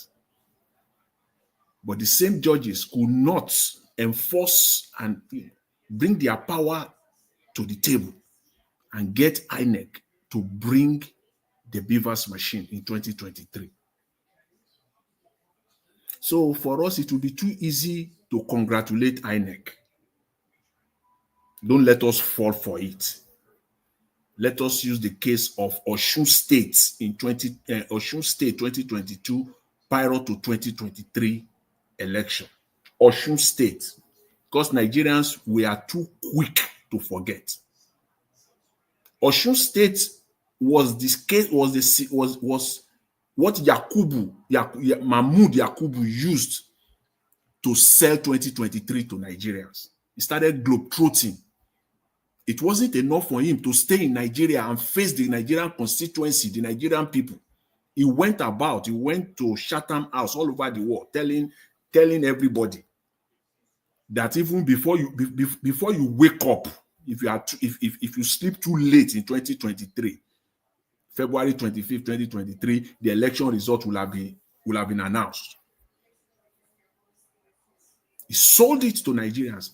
And Nigerians fell for it mostly. Even those that did not come out to vote, they still fell for it because he used Osun State that the electoral reform will work, is working. That electoral act that came into law February 2022, that it will work. That Osun State is the proof. And from a right-thinking mind, you will take it. And that was the basis. In fact, the sole basis that Mahmoud Yakubu used to sell 2023. He was so full of himself. He believed because he got Nigeria like I got them. I got them. So here's the take now. I'm saying this up front. Again, it's my own analysis based on my knowledge of Nigerian political landscape. Edo State is going to be the sacrifice for 2027. They will let Edo State go. I believe that they have come to that conclusion. The event of today at the Tribunal, I have no any other choice. I come to that conclusion. Edo State will be the sacrifice on the platter for 2027. They have sat down in wherever. And Edo State will be the sacrifice. And it will be the hallmark. It will give Mahmoud Yakubu now the platform to come out. Because as we speak, since 2023, Mahmoud Yakubu has lost all credibility. He cannot even come out. You and I can count with our fingers how many times Mahmoud Yakubu has come out to talk as the head of INEC, despite the fact that there has been several elections after that. He can't come out. He has lost every credibility. He does everything in his cocoon inside the headquarters of INEC there in Abuja. He can't come out. But once they deliver, once they sacrifice Edo State, you will see Mahmoud Yakubu start selling 2027. I can say it categorically today. If polls were conducted in Nigeria today, there will be less than 20% of the registered voters that will come out and vote because the apathy is increasing every day in an exponential manner. At an exponential rate, is increasing. People are not ready. So what we're seeing, so don't let us fall for it. Don't let us fall for it. I believe that they have made up their mind that they will sacrifice Edo State. Edo State is on the platter for 2027. Other than that, this INEC will never release BVAS. For what? The same INEC that refused to release the BVAS in Kogi State. What are we even talking about? Are we kidding here in this country? We had Tribunal also. The same Tribunal returned Ododo back. That is, as announced by INEC, Ododo is the governor. They did the same thing. What is going on in Edo State now? They did the same thing in Kogi. The SDP went to court, challenged it. They returned. Why did INEC? INEC did not put out the same BVAS. So what changed? Edo State is a very high stake, and they know if the status quo remains as announced by INEC, and Okpebholo remains the governor. Again, I'm saying this is my own analysis. People are hearing, let it be on record. If Okpebholo remains as the governor, the apathy of 2027 will be staggering. Because what we're seeing today is even a child's play. By the time 2025 runs out, we are entering 2027. How will Mahmoud Yakubu comes out? What will Mahmoud Yakubu sell to Nigerians? What? It will be bashed everywhere, in and out. So for me, I believe that they have decided to sacrifice Edo State to tell Nigerians that INEC is working, the BVAS is working, the Electoral Act is working, whereas we know that it is not working. Without the electoral reform, if they like, let them release the BVAS machine. The Electoral Act is not working. There are issues there that must be dealt with. So we will not fall for this. Nigerians should not fall for this. I'm calling on Nigerians and the Nigerian media not to fall for this, because they will. You will see Mahmoud Yakubu at another level, like a man on steroid. Once they return Edo State back to the rightful winner, you will see a man on steroid, Pro Max. The way he will be running, getting ready. How will he sell 2027? That's how I see it. But again, I want to see what the judges will do. Let's wait and see what they will do. That's how I see it. And Nigerians, just be ready, just wake up. And when you come to still Nigerian politics, El-Rufai, you see, yesterday I was talking, I said, when Buhari was talking, I said, this man, all of them, why they are in office, they lie. When they left office, they continue to lie. All their lives, they will just lie. This El-Rufai talking, let's go back. El-Rufai was the former minister of the FCT under Obasanjo. El-Rufai was the first director general of the Bureau of Public Enterprise. That was the agency that sold all the assets of Nigeria. El-Rufai was the two-term governor of Kaduna State. Here are the questions. What did El-Rufai left in FCT that today is a legacy that we can pinpoint? When El-Rufai was the DG of the Bureau of Public Enterprise, all the properties, the asset of Nigeria that they distributed, he superintended the distribution of Nigerian assets to cronies and to their political allies. He superintended over it. Literally sold Nigerian assets for change, for nothing. He superintended over it. The two-time governor of Kaduna State. What is the state? I mean, the condition of Kaduna State as we speak. And yet today is coming out. What a desperate man. What a shameless man. To be what now, Mr. El-Rufai? You've been the FCT minister. You've been the DG of the Bureau of Public Enterprise. You've been the two-time governor of Kaduna State. What is it you want to offer Nigeria? You want to be president? You want to be Minister of Finance? What is it you are looking for now? What? What do you want to offer now? You people are not ashamed. You had it all. You've served this Nigeria, this country at the highest level, and at the end of the day, nothing to show for it. And you are still clamoring. You still want to come back in a desperado way. Are you not ashamed? It's the likes of you that are giving Boala to be ranting. Because what you are doing is you are dancing naked. And for Atiku Abubakar, I don't understand.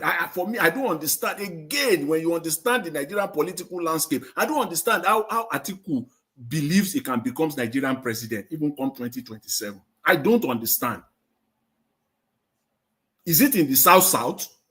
Is it in the Southeast or in the Southwest that Atiku will get votes? Let him capture the North with his money. You can't become Nigerian. You will not even come close. Get the entire northern state. You can't become the president of Nigeria. So how do you want to do it? I don't understand. And when the man who has been speaking with two sides of his mouth, Segun Showunmi, that PDP guy, he's been going all over Nigeria now, telling Nigerians that they need to come together and choose their leader. This is Atiku's man. He's running his mouth all over the space. Again, Mr. Showunmi, what are you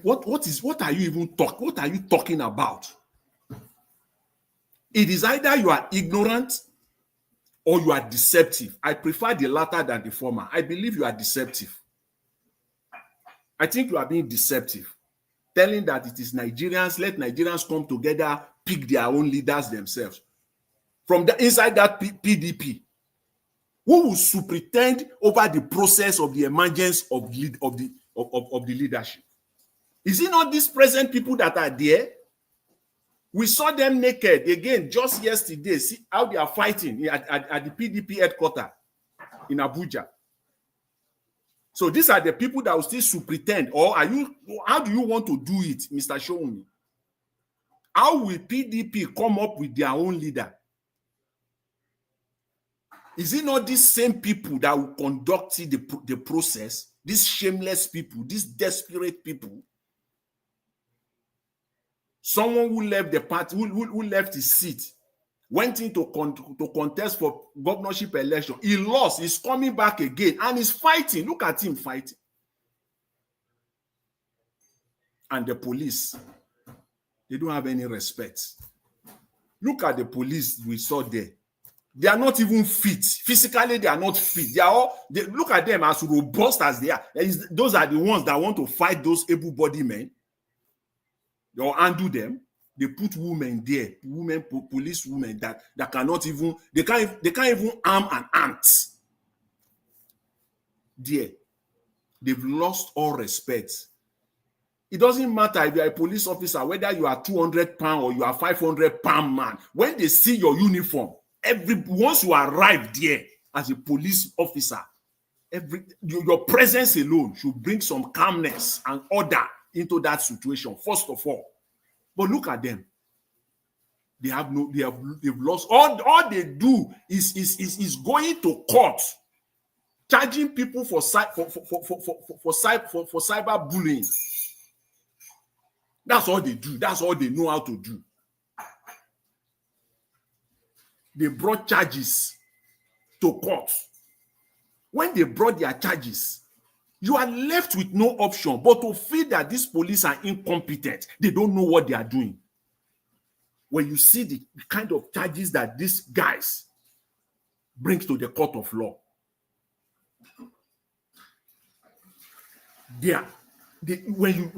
Just look at what is going on. They are just disgracing the entire court system.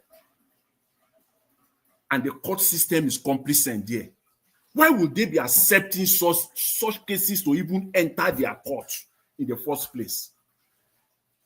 How? Why? They are just ridiculing the whole system. The IG is going on a personal mission, using your office to fight for yourself, not to uphold law and order. That's what you are doing here. It's all clear to see, for everyone to see. If you know what you are doing, you better look for a soft landing, how to get that case out of the court. The way Afe Babalola, got himself out of the mess that he brought himself in with Dele Farutimi by bringing some traditional rulers together at the middle of the night for a meeting and coming out to say he has dropped the case. You better look for such and get a soft-landed way out of this rubbish, this mess that you have brought yourself into. What you invited the man for cannot hold water in the court of law. What you now charge him for, you had it months back. Why didn't you charge him for that months back? Why now? So you've just conducted your investigation, right? After the event with your officers at the airport road. So it was just so you want us to believe that it was just a coincidence, as at that point in time, you completed your investigation. So you now brought the case to court. And when you brought the case to court we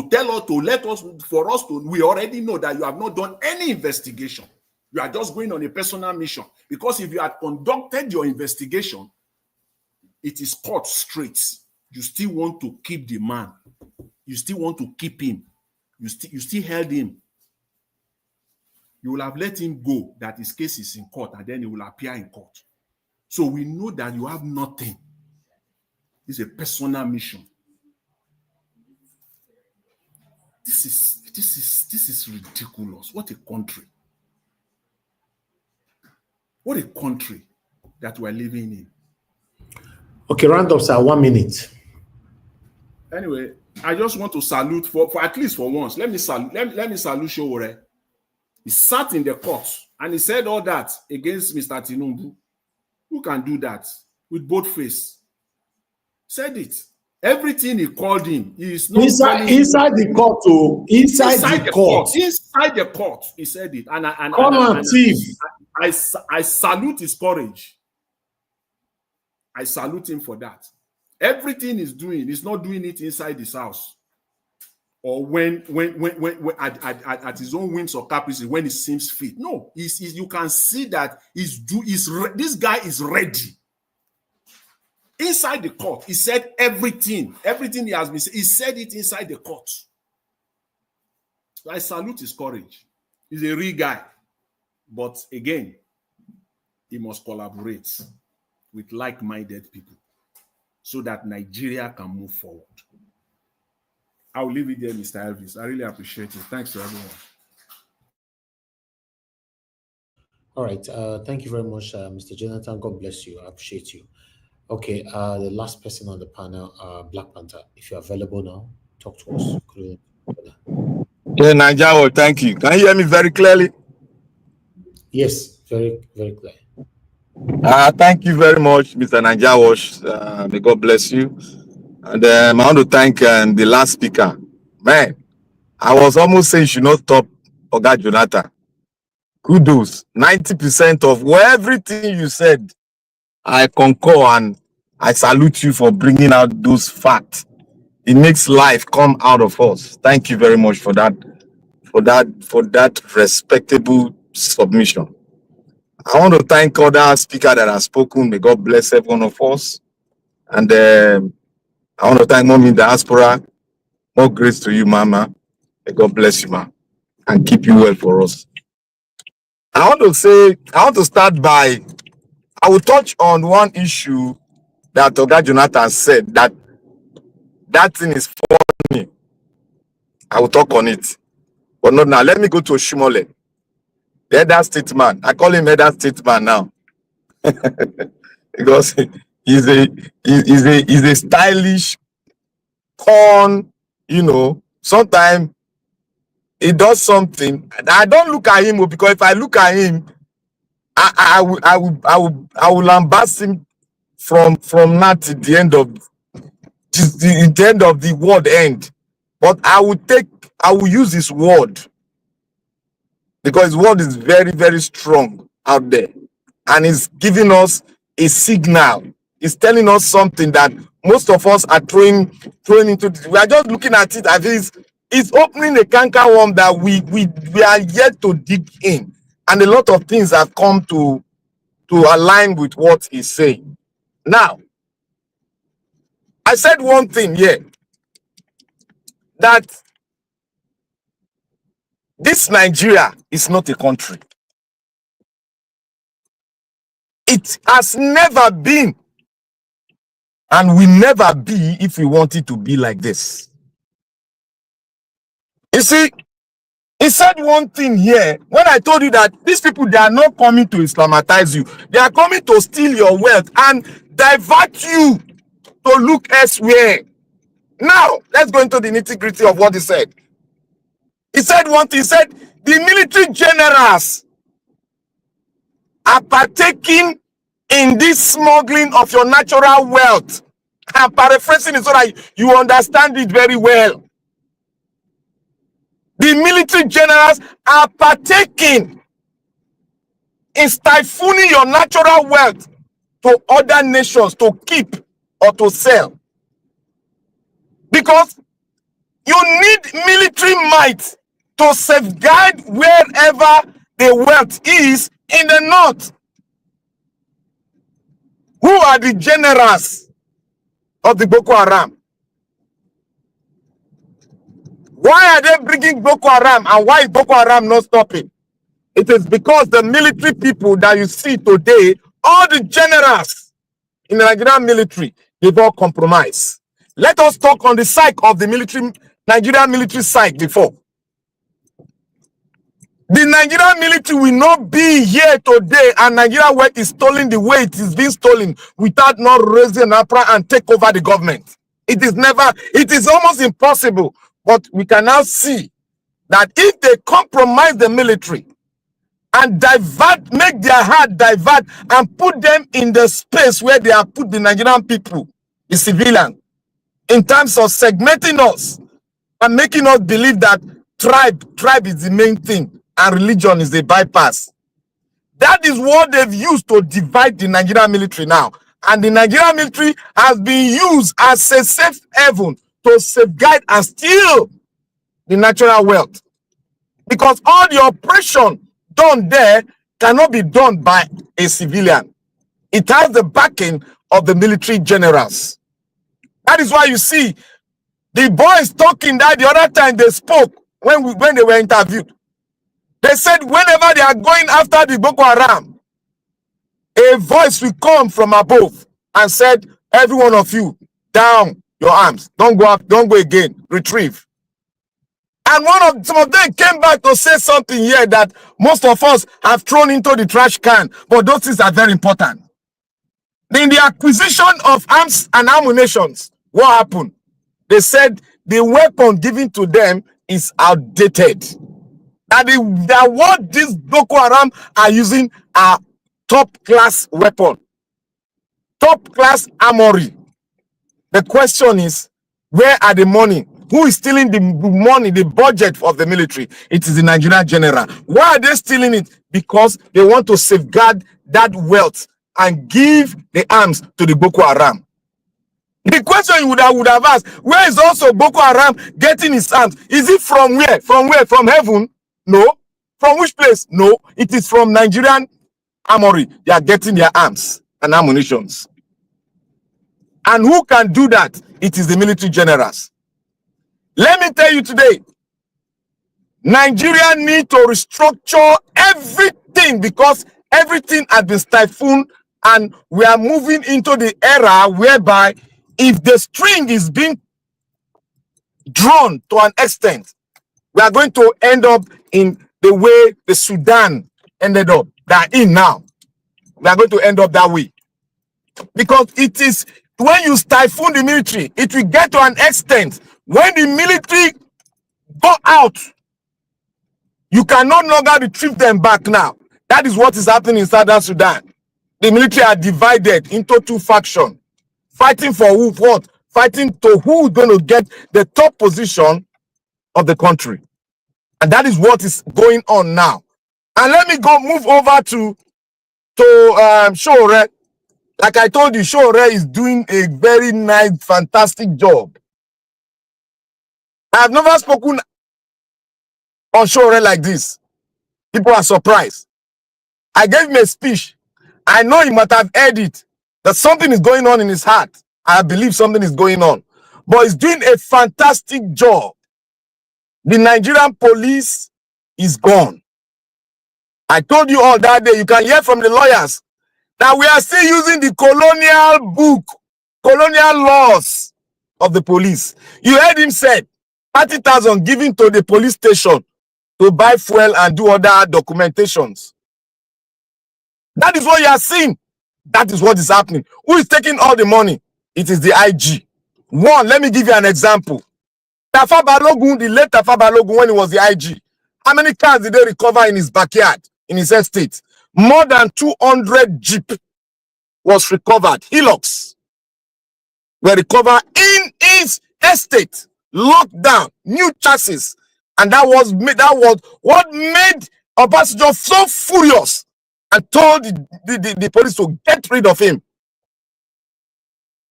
And he had lived, went to jail and came out, and may God bless his soul, we lost him.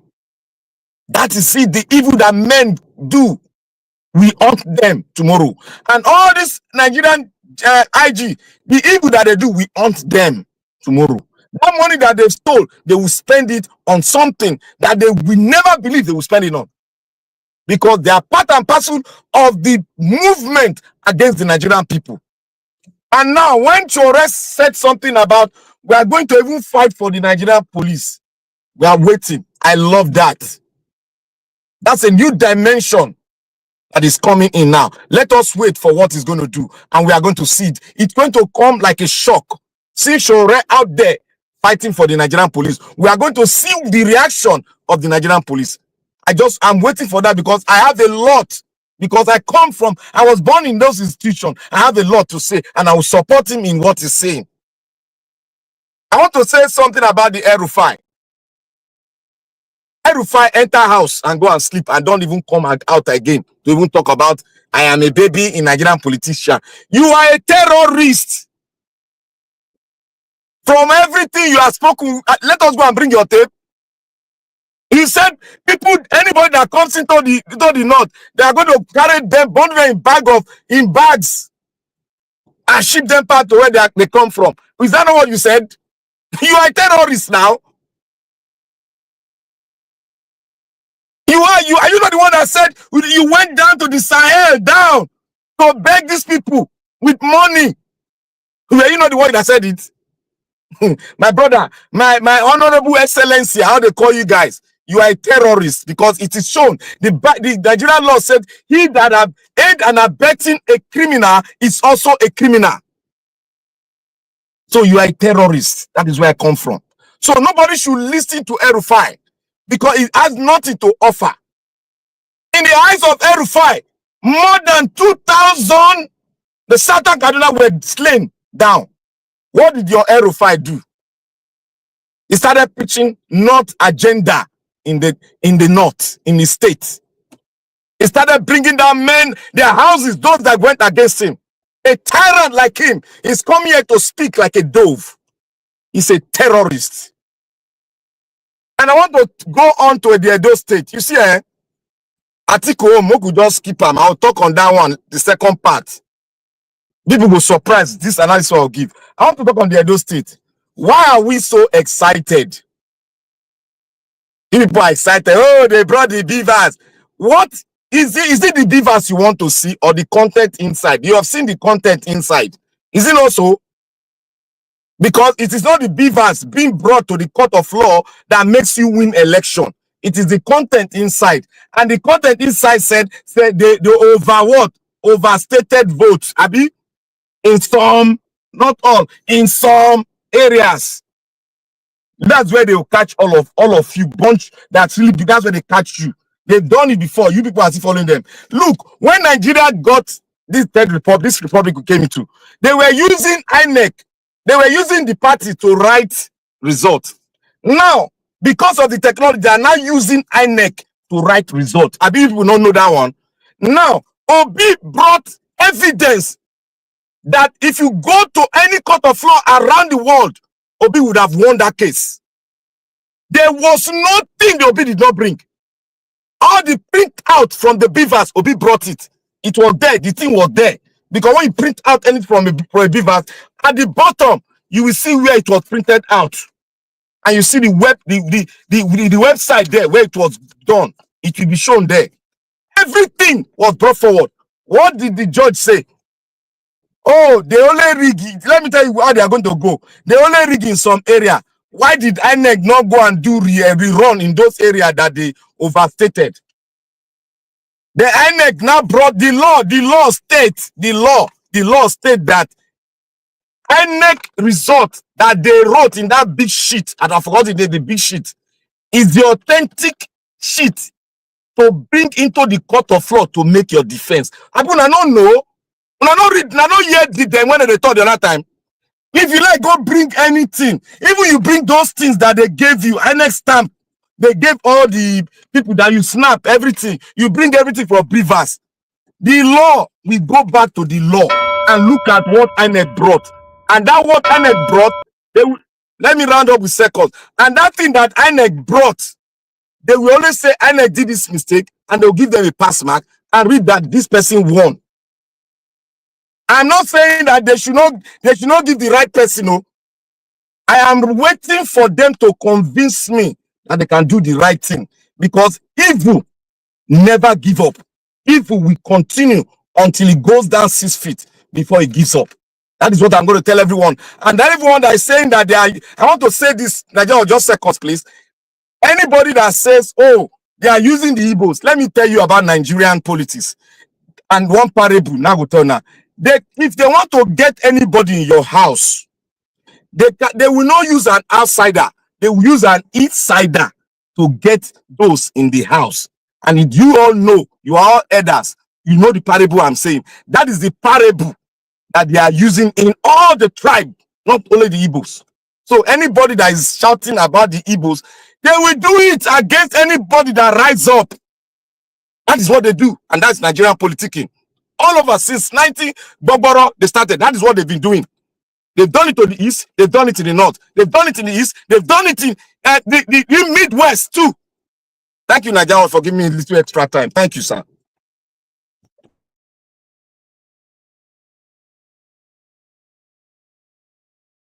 All right. Thank you very much, Black Panther, for your submission. I appreciate you. But before I will call on Ogasim to speak to us, I'd like to quickly put in this further update concerning what happened today in court on Edo State. My name is Good Luck Society, and I bring you an update from court today. Today is the 30th of January 2025. So we all enter court. PDP lawyers come, APC lawyers come. Then on PDP side, Senator Odia Day, Right Honorable Marcus Onobunde there. Then we get Honorable Friday Itula, there, and so many other PDP leaders. When we not mention their names now, they come. So for APC side, then could they there, Pastor Ize Yamu there, then Filishaibu there. Jarrett non day inside court all through the proceedings. Now when we close, we go out. I come see him for reception, the grand interview. Me myself come shock. You know the inside court for the proceeding throughout the day. You come the grand interview. How you can't know what happened inside court? Well, more common for that one. Everything go well today. PDP present 2 witnesses. One are from Akoko Edo, the other one are from Oredo. So that one from Akoko Edo, just dey simple. They talk wetin ICI happen. Say the result when INEC announce, it not correspond with the result when it come from police unit, when even they IREV, it not correspond at all. That one for Oredo, Ward 1 when it come. It talk say the result when INEC announce, he not even correlate at all. He not there for IREV, not correct with the cities, not correct with polling units. Now INEC say, what did they talk? I will contain announce result. Now the guy say, not be you behind them, so we'll answer that question. Now that question, we say make you answer now. So now so-called come burst into laughter everywhere. Everybody come shout. My people, they can't read third witness. When they want to call the third witness, now PDP lawyer stand up say, court, I beg, we subpoena INEC since say, may they let them inspect the BVAS for Benin, even with the court order when they get. I know what happened that time when talks from the beginning of INEC go reach inside talks, not let them inspect anything. Now so they come subpoena INEC, may they bring those things come Abuja. As they bring those BVAS come Abuja, now the lawyer come tell court today say, INEC don't admit say they bring those BVAS come Abuja. Court can't get a CBO. As the court okay, men I go bring the thing come. They can't bring the entire inside. As they bring them inside there, now so PDP people can't burst into jubilation. For the other side there, I can't the red or if you light cigar. There are some of them, their body can't chill. Where their body can't chill. So now waiting happen. So as it can't they go, they can't say, okay, INEC person, how many BVAS you bring come? I'm on our gas. The guy when they bring come say, he first talk say 133. He go talk say 148. Now PDP lawyer say, no, not be like that. Talk waiting the be the number. I'm on our gas too. Now they confess to say 151. Now court can say, no. Make them give them time. Make it true. Make them count this thing. Make them know how many them be. Now they can go count them. It can be 147. So as the country they go on like that, now they can say, you present the BVAS now, they come they show ballot bosses. Now PDP lawyer vex. Stand up say, look, now BVAS machine, I say make you not bring come, not be bosses. Show us. Now court come agree. He say, why not they do like this? Now the BVAS, the same one I bring come. I beg, INEC, bring those BVAS come. Now so court come holla again. They come bring those BVAS come. They come count everything. Everything come be 147. So today really they very, very interesting.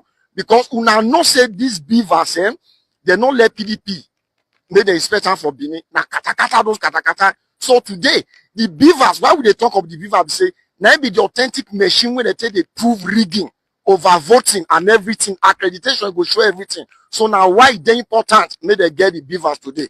Una well done. Call down adjourn tomorrow. We'll see come again. Now well done. Hey, voila.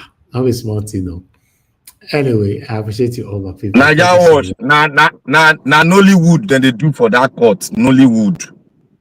I don't feel in Nollywood because you never know what's going to happen. You see all those touting, behaving like Agberus and all that they were doing in Benin. They couldn't do it now in Abuja. So let's see how it goes. Thank you very much, Oga CM, for joining us today. Good evening to you, sir. You have the floor. Please talk to us. Thank you, Niger Watch. Good evening. Okay, yeah, let me increase my. Good evening, Niger Watch. Good evening, everybody. Thank you wherever you may be for joining us now. Actually, let me talk on this Showore case. I think for the past 2-3 days, I've not been here or thereabout. One, I will come back to what happened in court or what he said in court. Regarding why they charged him or what brought about all those things, I've seen the video coming from the airport. They stopped him. He was like not wanting to park. I think they were saying park. He was like pointing to him where to park. He refused and then was telling them why they're causing something and all those things. Where my take on it is this. I've looked at the video and the road. It's a two-lane road. Showore, I think it was either on the inner one, on the outer one. Then the other one is still free to go. But then there is space to park. Where I will blame Showore is, you should have parked. Not because you want to park for them. You lived abroad. In the interest of health and safety, you park. Then rain all the abuse you want. No problem. Because when you didn't park, you are blocking traffic. It's because of health and safety, not because of them. You can even say it as somebody who lived abroad. Because in the UK here, whatever you are doing, you say, you explain it in terms of health and safety. And if they look at it, they will agree with you. Because you said, for my health, for my own safety, and the safety of those around me. That is the answer. That is the magic thing you can escape. Or let me, it may not be true, but when you mention safety, say I have to move back for my own safety and those around me. They will go and examine it. And if you examine it based on safety, you are right. So you should have you park, but you won't come down. You start there to rain them abuse. Meaning that the traffic is still flowing. Because that is like parking where anybody can park by the side. You still rain only abuse you want. I won't disturb you because that is basically what Nigerian police is. Because that checkpoint might be illegal. That is where you now tell them, when they're talking, you say, look, I'm civilized. It's because of the safety of other road users. Either I don't want to delay because it's a 2-lane road. You don't want to delay people unnecessarily. So it's okay. Let me make my case why the thing continues. That is the way it is done. So that is where I blame him for. He should have parked. And then whatever you are saying, I will give you 1,000,000%. But you should have parked because of safety of road users. You can't stop at the middle of the road and be pressing your right. You park just based on safety. That's one. Then what he said in court. What he said in court. I mean, it's a no-brainer now. I always like to see people. Did he say the truth? Yes. Tinubu, the school where I attend, nobody know. We don't know what we've been singing. So for him to say it in court, I don't think it's an offense. If you call me CM, CM is my name. Or you say this, where put on, it's the same thing. Otherwise, if anybody is contradicting him, let them charge him. He said Tinubu no go school. Let us know. He's supposed to say Tinubu forged certificate from Chicago State University. Atiku proved that one, and they stay. So what all those things? Yes, he has the courage to say it, just to really tell them that they are nothing. So in fact, Nigerian police played into the hands of Showore, to be honest with you, and I like the way he handled it. All the things if he had stopped, pack a little, and they start raining abuse till today, I won't find anything, even a grain of thing to blame him. But it's only because of that safety of other road users. That's just what I'm against. The road is not only for you. You have your right, but your right stops where another person own starts. The road is not only meant for you. If they had blocked it and then people will be behind you, no. You park and then you have a way somewhere to park, then let them go. So what Show already did subsequently, he has no case to answer. All this idea of charge him for this, charge him for that is a waste of time. In fact, I salute his courage. This is exactly the way Nnamdi Kanu behaved when they brought him the first time. He said, Buhari, you're a madman. He called Buhari madman. Say, you can't jail me. He said, Nigerians had it. He said, I have no case to answer. You can't jail me. And in the court, Nnamdi Kanu defeated them in their court. Till today, where is the charge? Nothing. So Showore, I think that courage, I like it.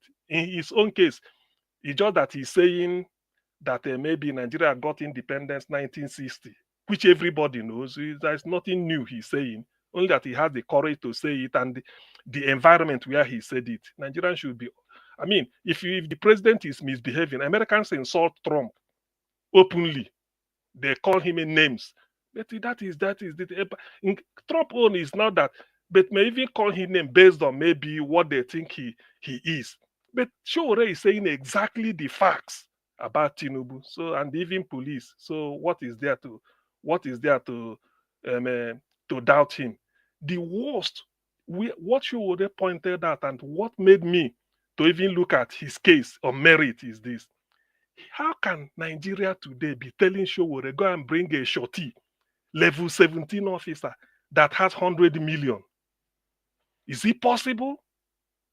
Or something like that. Is it possible? A civil servant. Do civil servants stand shorty? They are not supposed to. Even in that case, you say, look at the what. So if a civil servant in Nigeria bring out a level 17, bring out 50 million, you won't shout. You won't ask him how. So that is to tell you how useless the system in Nigeria is. So I think maybe by detaining Showore, he will be exposing them very much. He knows what to say. He has facts. So let him go and expose them the more. to that extent, what he's doing, compliance. It's like he's speaking the mind of the people, and that is what it should be. Sometimes when somebody wants to mess himself up, you help them to. They should have even looked at Showore's case. If it's one road traffic offense, he say he stood there because of safety of other people. That is why you are charging him. Somebody might say, "Bet maybe we plead whatever," but to go and start cooking up story because he's Showore, thinking that people will be in their side is a waste of time.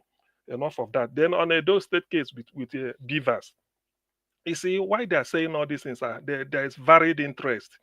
One, maybe Mahmoud want to use it to redeem his name, to come and confuse us that after all, we presented this, we presented that. Or Tinubu maybe want to say, okay, let me use it to, let me trade off. Although I promised them a Edo State, let's see. Or it could be a case of, let's give them, a usual APC election. In those days, if they conduct an election in a state of about 30 local governments, after Saturday 4 p.m., by 8 p.m. on Saturday, they say PDP in early lead. 6 local government completed. You won't hear anything again until Sunday afternoon. They will say they are running neck to neck. 16 local government released. They are running neck to neck, 8 and 9. Then by the time you get to Monday or Tuesday morning, they declare APC winner. Tell you that PDP won 8, APC won 22. So that is the trick. Maybe they want now to say, when we get to tribunal, here as well won. So all these things, they are not deceived. We know as well, Okpewolo did not win. It's a clear, we all know it. Okpewolo did not win. By the way, if there is a party that should be interested in proving their case, it's APC. You gave somebody distinction, and they're asking you, come and present the answer script that you marked what the person wrote that made the person to get 75%, and you are dodging. Why? What they're asking you, whatever you wrote on is from EC8A, you lifted it. Ideally, it should come from BVAS. Because from EC8A will be very blank on the day before the start of the election. It is after you finish voting, accrediting using BVAS, whatever figure, that is where you now leave the figure and then start to fill from EC8A. So they're asking you for that is for the primary source where you lifted the figure. I mean, somebody can say I scored a 288 in JAMB. The only where they have to know is say go to JAMB computer office. They go there. That is where they lifted it and sent to one university. So they're asking you, bring the BVAS. Let us see how you added the 2 vote, 3 vote, 10 vote, 15. He gave you this, and you are dodging it. So that is, it's just because the interest this time, let me just say it, for people that don't know, relative to P2B. P2B, the thing is that they planned it that Tinubu is the person that will take over. Now they kind of say this in 2016 when Buhari came in. He said they let them not worry it after Buhari. Tinubu they are giving. He said it openly then. So everything worked to give to Tinubu. No TV debate, nothing. Thinking that Tinubu, maybe the way he was shaking in those days, they felt he will go Yar'Adua away. Then this man, where they sponsor terrorism, will now take over. Shetima. But it is not working. And then the guy is even being bold enough to even do some, to challenge and then want to assert his, authority. Where I always say this, what I know Tinubu is bereft of idea or competence on what to do. The only thing I want Tinubu to do, which if he's doing it today, be fast, restructure Nigeria. That is what everybody, because that is how you sweep, you take the rug from anybody's feet. Restructure Nigeria. Ogoni are not happy for you that you want to go. Even the Niger Delta, they are not happy. I saw one video at Sawana, a job people are making, say they are not slaves. I know where it's heading to. Restructure Nigeria. Fakpo Ndorf from the Southwest have told you. Southeast, everybody say, restructure Nigeria does not belong. You don't just listen to only one area said. I think I argued it here with Black Panther one time. I said, if I say this is what I want, you say now you don't want it. Find people that want what you want. You stay together. Me, where people that want what I want, then we remain. That is the way to do it. If na South East, South South, and South West agree for restructuring, We restructure ourselves and be our own. If North Central want to join, they join. Those we no want, we don't want. No need. There's no need to exchanging whatever. You go and remain on. That is the principle I want. If you don't want to move forward, me, I want to move forward. Don't drag me backwards. It's as simple as that. So that is just what I feel that Tinubu should do.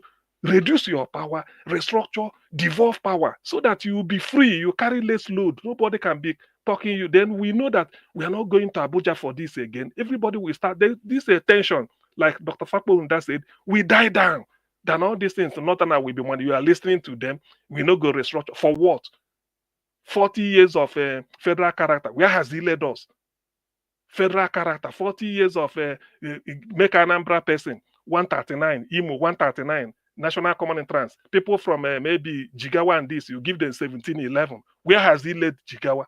So you don't punish somebody because you want to bring up somebody. It doesn't work. So Tinubu should be fast. That my own is that he's not fast enough in the reform he wants to do. Do it fast. You have the backing of the entire South. That should be okay. Yes, we know you will rig yourself in, but in this case, given the scenario we are meeting, we don't have patience anymore to start this pussyfooting. After doing it, Tinubu, forget about 2027.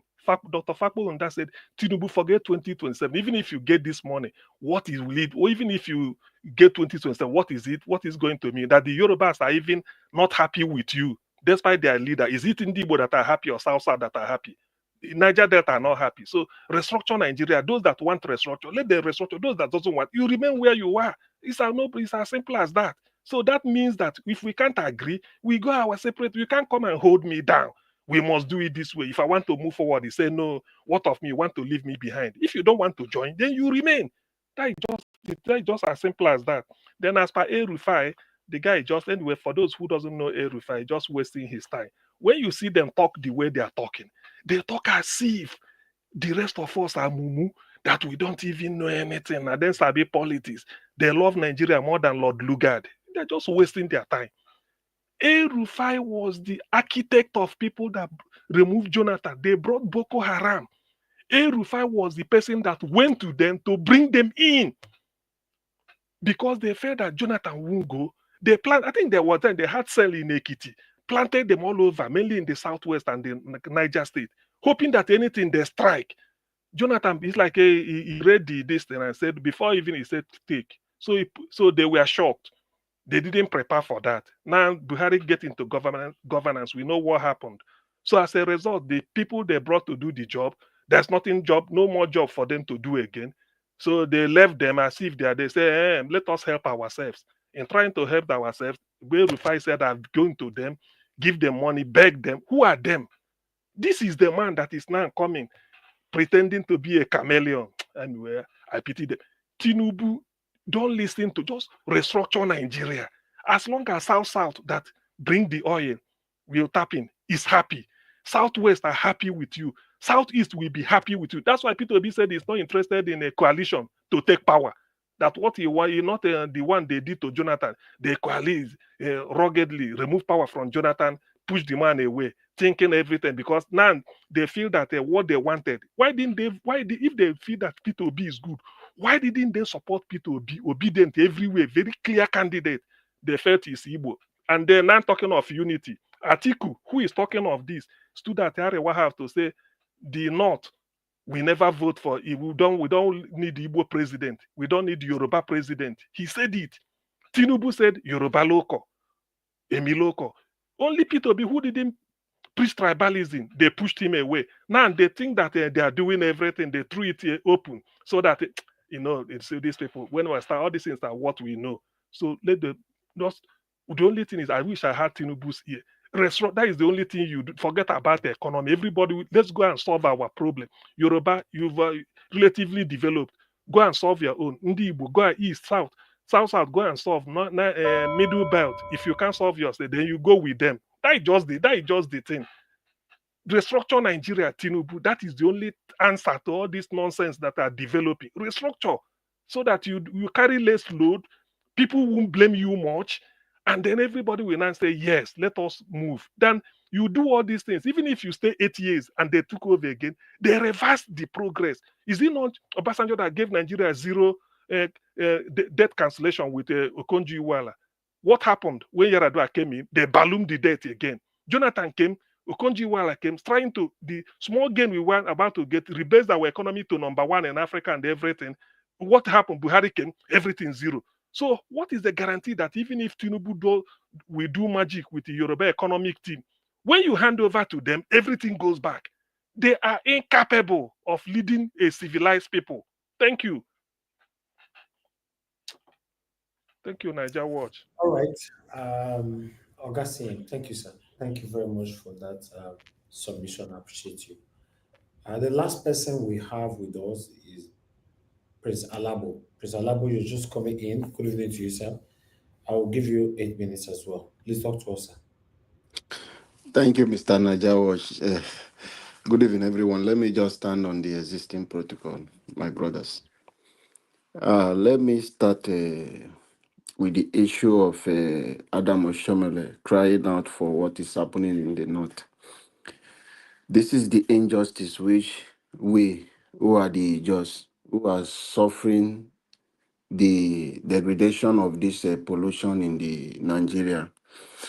Like last time I raised a concern on this platform on the treatment we are getting, like putting us under Ogoni, clean up, and not doing anything. You can see most people in the Joland are coming out today. You are taking our oil, you have polluted our land, you are using this area to service Nigeria, and you leave us, our people are suffering. Just this December, there was a spillage from the flow station of NNPC and Shell all over the Andoni coast. No one can go to fishing. As I talk to you, NNPC came and they speak their grammar, we are coming. As I'm talking to you, nothing is being done. The means of livelihood for these people, they don't give them employment in the oil that is being operated in that place. Even the job at the local content said they recognize these people. Some labor works give to them. They don't come, they don't do. The people are suffering doing their fishing, yet you destroy the water, you destroy the mangrove, the prewiku they managed to pick and all those seafood. They can't find them anymore. And our grandparents and our parents, these are things they use in surviving. They will pick this salmon and take it to the market. As I talk to you, they can't even do those activities again. You yet is the same money you are using. You are still operating as I'm talking to you. The oil company in Andoni land are still operating. They are still taking this oil, both on our sea, both on the land. Operation is going on, but yet no potable water. No road to the communities. Even with their oil wells, they can't make road. The people living there to have access to road. We use boat to travel to our communities. It's frustrating. And when you keep treating people in this manner, you keep doing, it doesn't start one day. And one day when the people, you push them to the wall and they wake up and said no. Some of us today, looking at the resources we have, looking at other developed places, looking at Dubai, how they run their own, it's only when you come to oil and gas that Nigeria is one. That we cannot do. But in Zamfara, you control your gold. People, they mention generals and all this. Even if I'm not mentioning their name, we know who they are.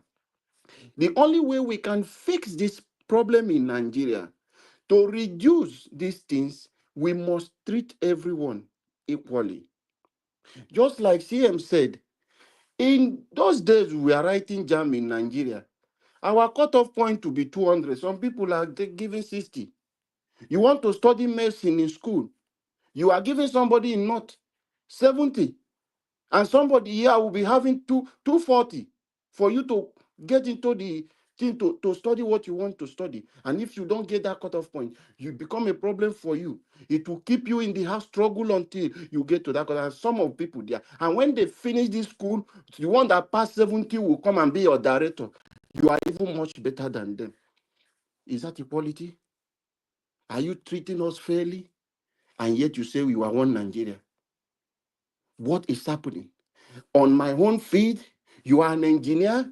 They will bring somebody from North to come and be your boss who does not even understand the job you want, because he speak some language is from people who has the power, and they will come. You will be the one to train them. Even if they come on IT, after you train them on the job you've been there, they will come and be yours because order from above. This is what the marginalization people are going through.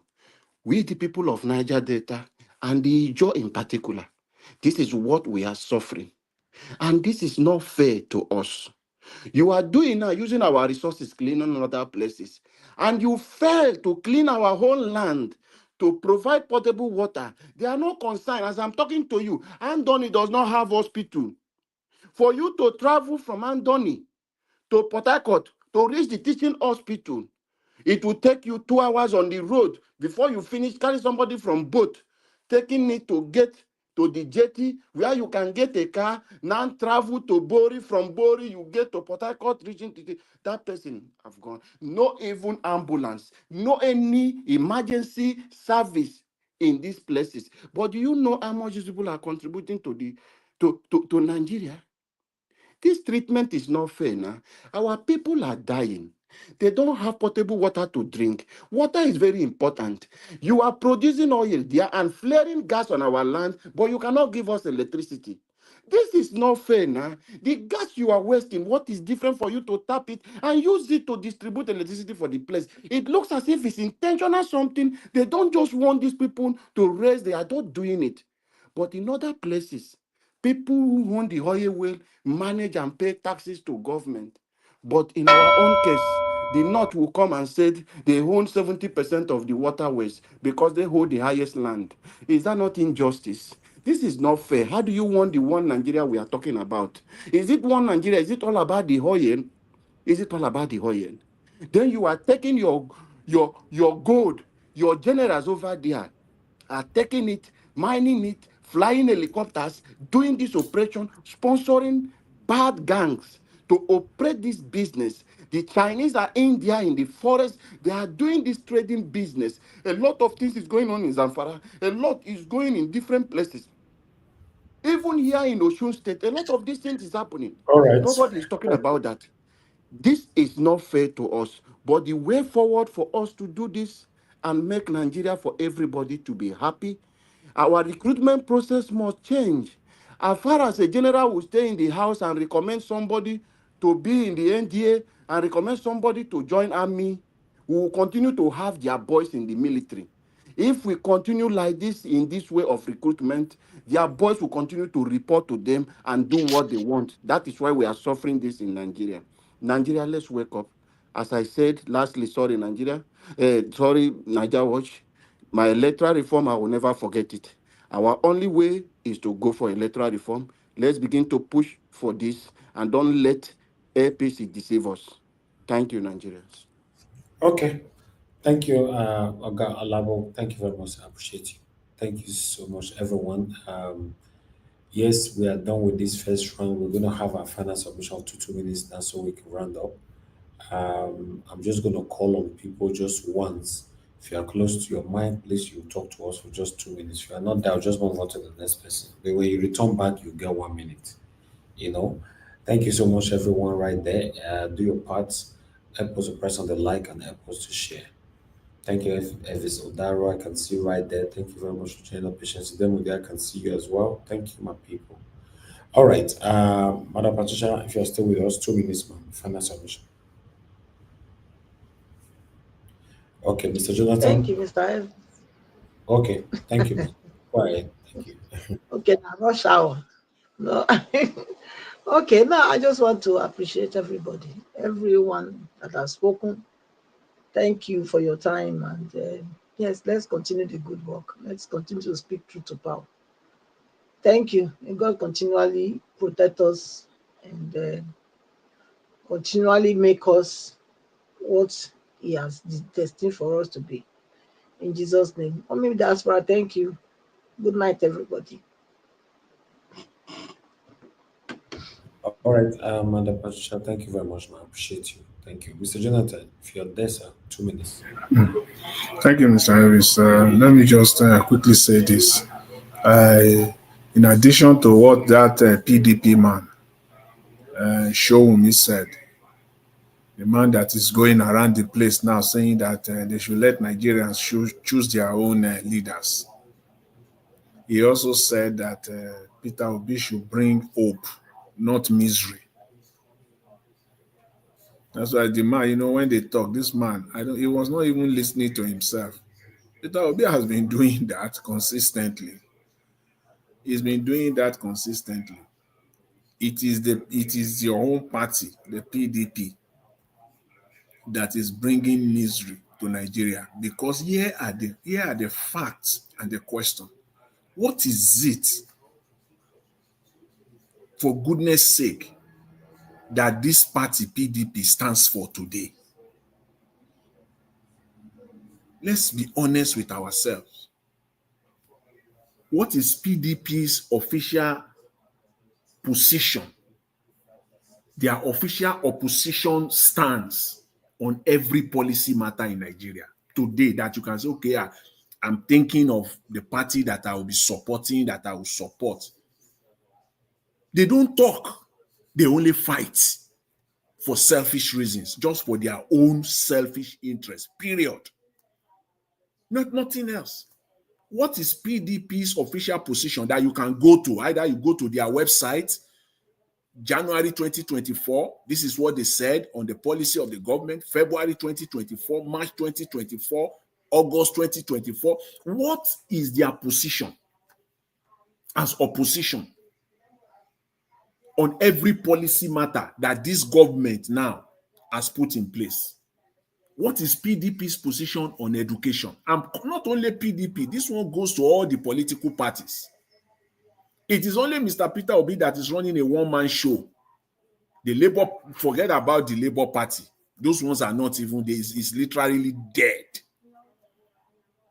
What is their position as a political party on education against Tinubu's policy?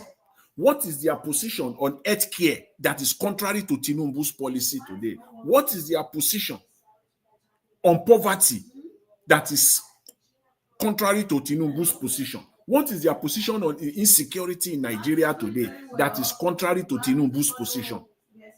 What is their position on the budget, on everything? You don't know. They don't have. Because if you are an official opposition, you will be, thank you, you will be out there every day, stand ready. But they will not do that.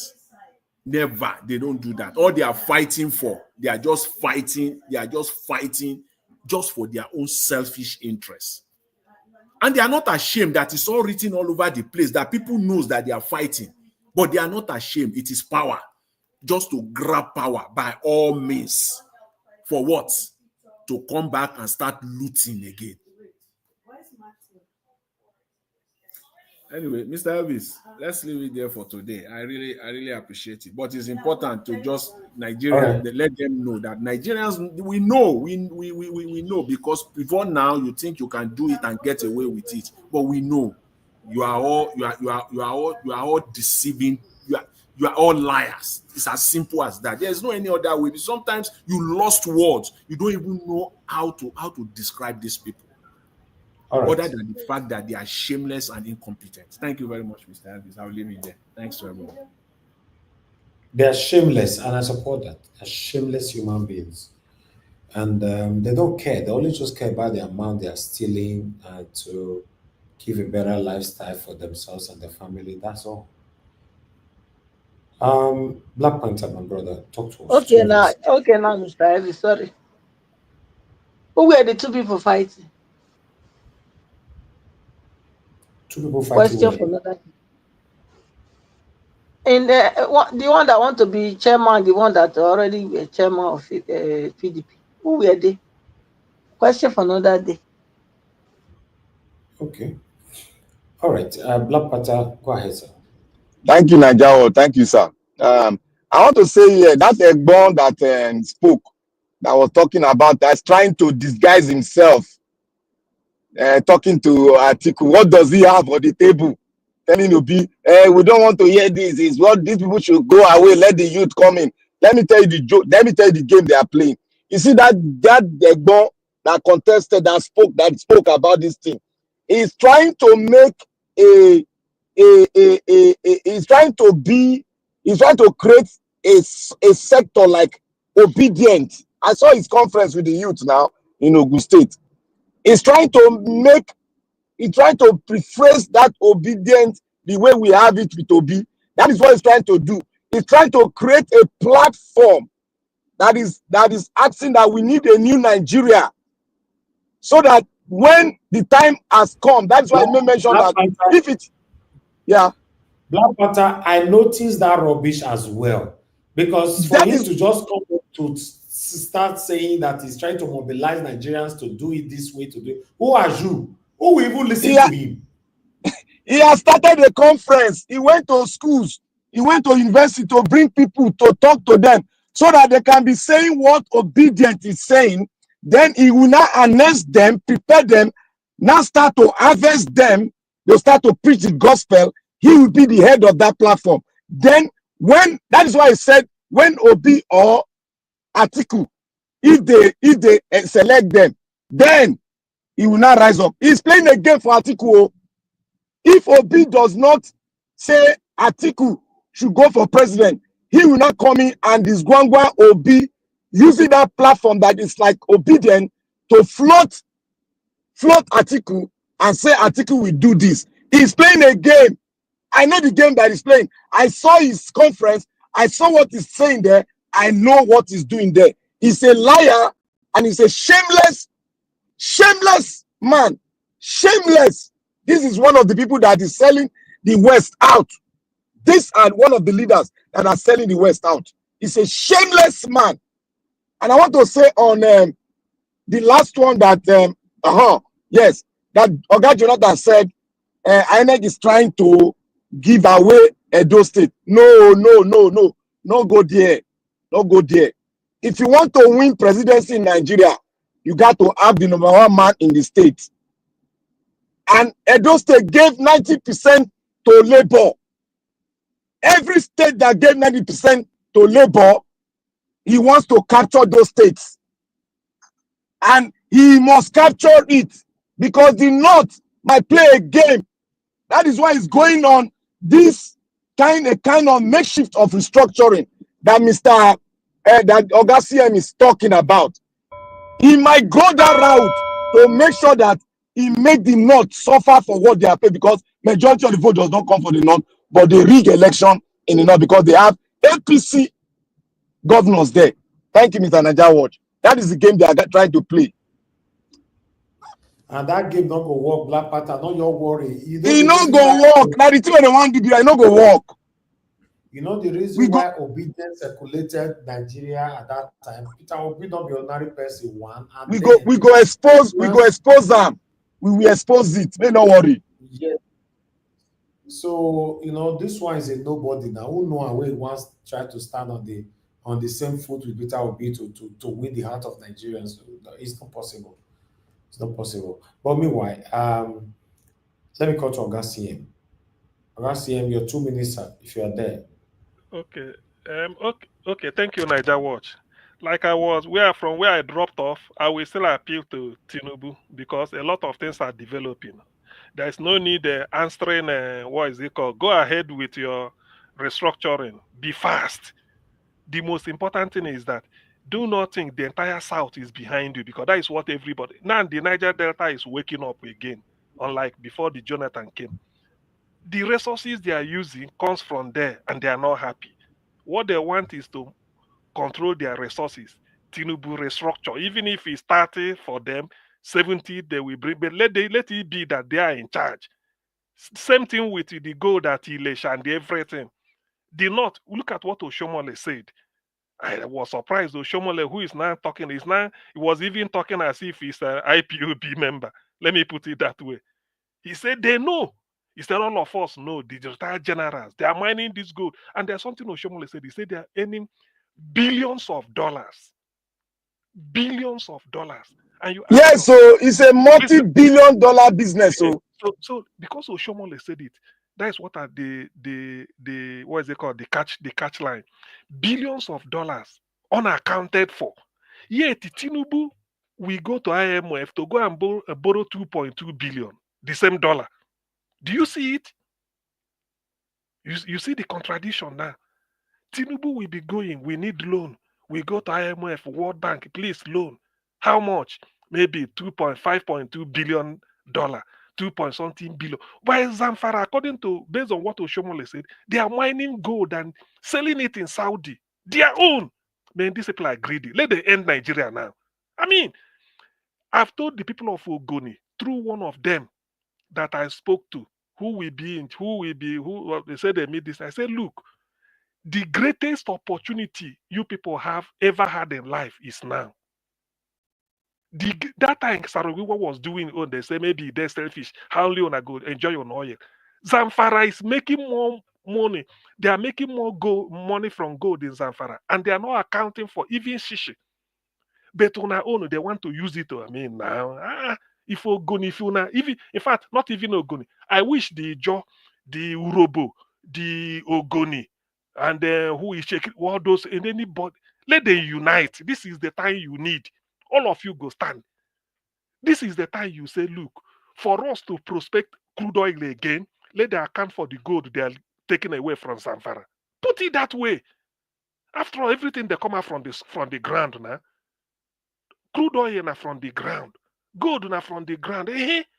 So why all this? If there is a time, this is the time. And if they miss this opportunity, thank God Alabo is here. Alabo, I sympathize with you for what you said, but although weakest carelessness, you should have addressed those type of things with the money was given to the people in the north to campaign. But that is by the way. It still does not devalue what you said. But this is the time, Alabo. I know you people belong to maybe different groups like associations, like we have in the southeast. This is what you people should be discussing. Yes, we want crude oil. No be money Tinubu they look for from Niger Delta oil. Yes, you will get the money, but we want to drill the oil ourselves, do it. How much do you need? We agree percentage. Now we go they do we bake the cake now and give you. If you don't want that way, we no go agree. We want to manage it ourselves and give you what you want. You know money you want. Anyhow, the money come, we give you. So, but the one in Zamfara, how many are you asking? How much have they collected from gold in Zamfara before coming down to Ogoni again to come and collect? So this, the case is so clear. If there is opportunity for the people of Nigeria, it is now. This is the time. Now. Let me tell you, they want to use that Ogoni oil to get another loan again. So that is what they want to do. This is time. I'm telling you, I'm from the southeast. This is the time. Alabo, tell them whoever. This is the time. Let them not miss this opportunity. You have to heat the iron when it is hot, so that you melt it. You design it the way you want when it is hot. Not when it don't cold. Now this is the time. When Tinubu na come. They tell them, say, the thing that happened in the past, they cannot change it. Like, but Sarawiwa, faith and all these things. But for going forward, you want peace so that they can, you could tell them, say, yes, we too will want peace. But this is the minimum, irreducible minimum. When you say it, you say, we are saying this in context relative to what is happening in Zamfara. Oshomole say, so billion, they are realizing. And nobody is taking anything out of it. Now you want to go to Niger Delta, damage their distance anyway, where the gods are wise. If they miss this opportunity, it's up to them. But as far as I know, this is the best opportunity since the beginning of Nigeria that they have, because they now have a benchmark to make their case. They say in law is based on precedent. It don't happen before. Yes, how did they decide it like this? So this one go follow the same way. So how did they decide the Zamfara? They are still in it. If Oshomole, who is in government, Oshomole is an insider in this government, APC, should be saying this openly. Open, you know, even hide that he said it. He said they know the people doing it. So why are some people more Nigerian than others? The people of Niger Delta, if you now miss this opportunity anyway, now Asari supposed to organize in people, not to disrupt, but Tinubu let him come, make una make peace. Everything go there for table. Now go use the whole natural justice or natural law, knock and down. When Tinubu go, you go say yes. And then let me see how it go stop. Thank you, Niger Watch. All right, Oga CM, thank you, sir. God bless you. Oga Labo, you're the last and final. 2 minutes, sir. Thank you, Mr. Najawatch. I have a lot of things to break down. Pardon me a little, sir. I beg, please, all my panelists. CM, you mentioned something. I want to let you understand this one thing. You see the Ogoni issue. Magnus Abe is there. Barin Piki is there. These are tools they have brought in, and a lot of them they invited in that Ogoni issue. Some of them are divide and rule. They have already given Magnus Abe an appointment concerning environmental disease. So they have captured that side. Already it's a person of Tinubu. So when others will be saying no, these big wings will cover, and it will be another thing again. When you come to the side of the Ijo, this divide and rule, Wike has taken part of Ijo. He's not an Ijo man, no, but he has come to bring, as I'm talking to you, as an Ijo man, Ijo Youth Organization is 2 presidents today. It has never happened in the history. It has never happened. It's because of this divide and rule. So Wike and the Minister of Petroleum for State are ruling one Ijo. Then the other side are left for other people. So the division they are putting in all these places is just a divide and rule to carry whatever they want to go with. That is the problem we are facing today in Nigeria. They have done it also in Ohanese because they want to capture institution. Ohanese, now somebody is claiming that he is the rightful one, another person is claiming. Because one individual wants to capture the whole ethnic organization that is to see how they can capture all these places. We can't move forward like this. That is the problem we are facing. So people cannot come together today and say this is what we want. It's really difficult. While you are demanding for justice, some people, your same brothers, are standing and telling you that that thing you are saying is a lie. So it's really affecting our country. Secondly, this is issue which I said before I finished my statement earlier. We all understand both past president and general, they have preference. They recommend people in armies, police, AIG, they do these things. As far as you give preference to these people, they appoint people, give people free form to go into all these institutions. They have their recommendation. As I'm talking to you, past president, head of state, who are controlling this mining, they have their boys in military who are working for them. They can't do anything. Tinubu knows this. This is the problem we are having. So if you think you can stop that problem in this thing, they are ready. They are ready to take down the country for the sake of that their business. And their boys are ready. They are military. The next recruitment that will come in police and military, these same people will still nominate their boys to still go. So if they already infiltrated the institution, they are already in there. Their boys are there. How do you think a policeman will work for the interest of Nigeria when there is a guy at the top that nominated them? That is what we are facing. Then coming to INEC, please, Nigeria, don't be deceived for what is happening in Edo. Please, even if they give Edo to PDP today, please don't be deceived. It's a distraction. It's a distraction. They want to let you forget anything like electoral reform. You will forget because once it happens like that, say, hey, yeah, we can get justice. It's a lie, you. It's a lie. The bigger one is coming. They have a plan. So if they give you this little one and say, take, don't let them deceive you. Let us not forget. The only way for us to fix Nigeria, not Erufai, neither is Yesunwike, neither is Tinubu that can fix Nigeria for us. You cannot give a criminal power and think is the one that will change your situation. It's impossible. We are dreaming. It is our responsibility. It is you and me that can make Nigeria work again.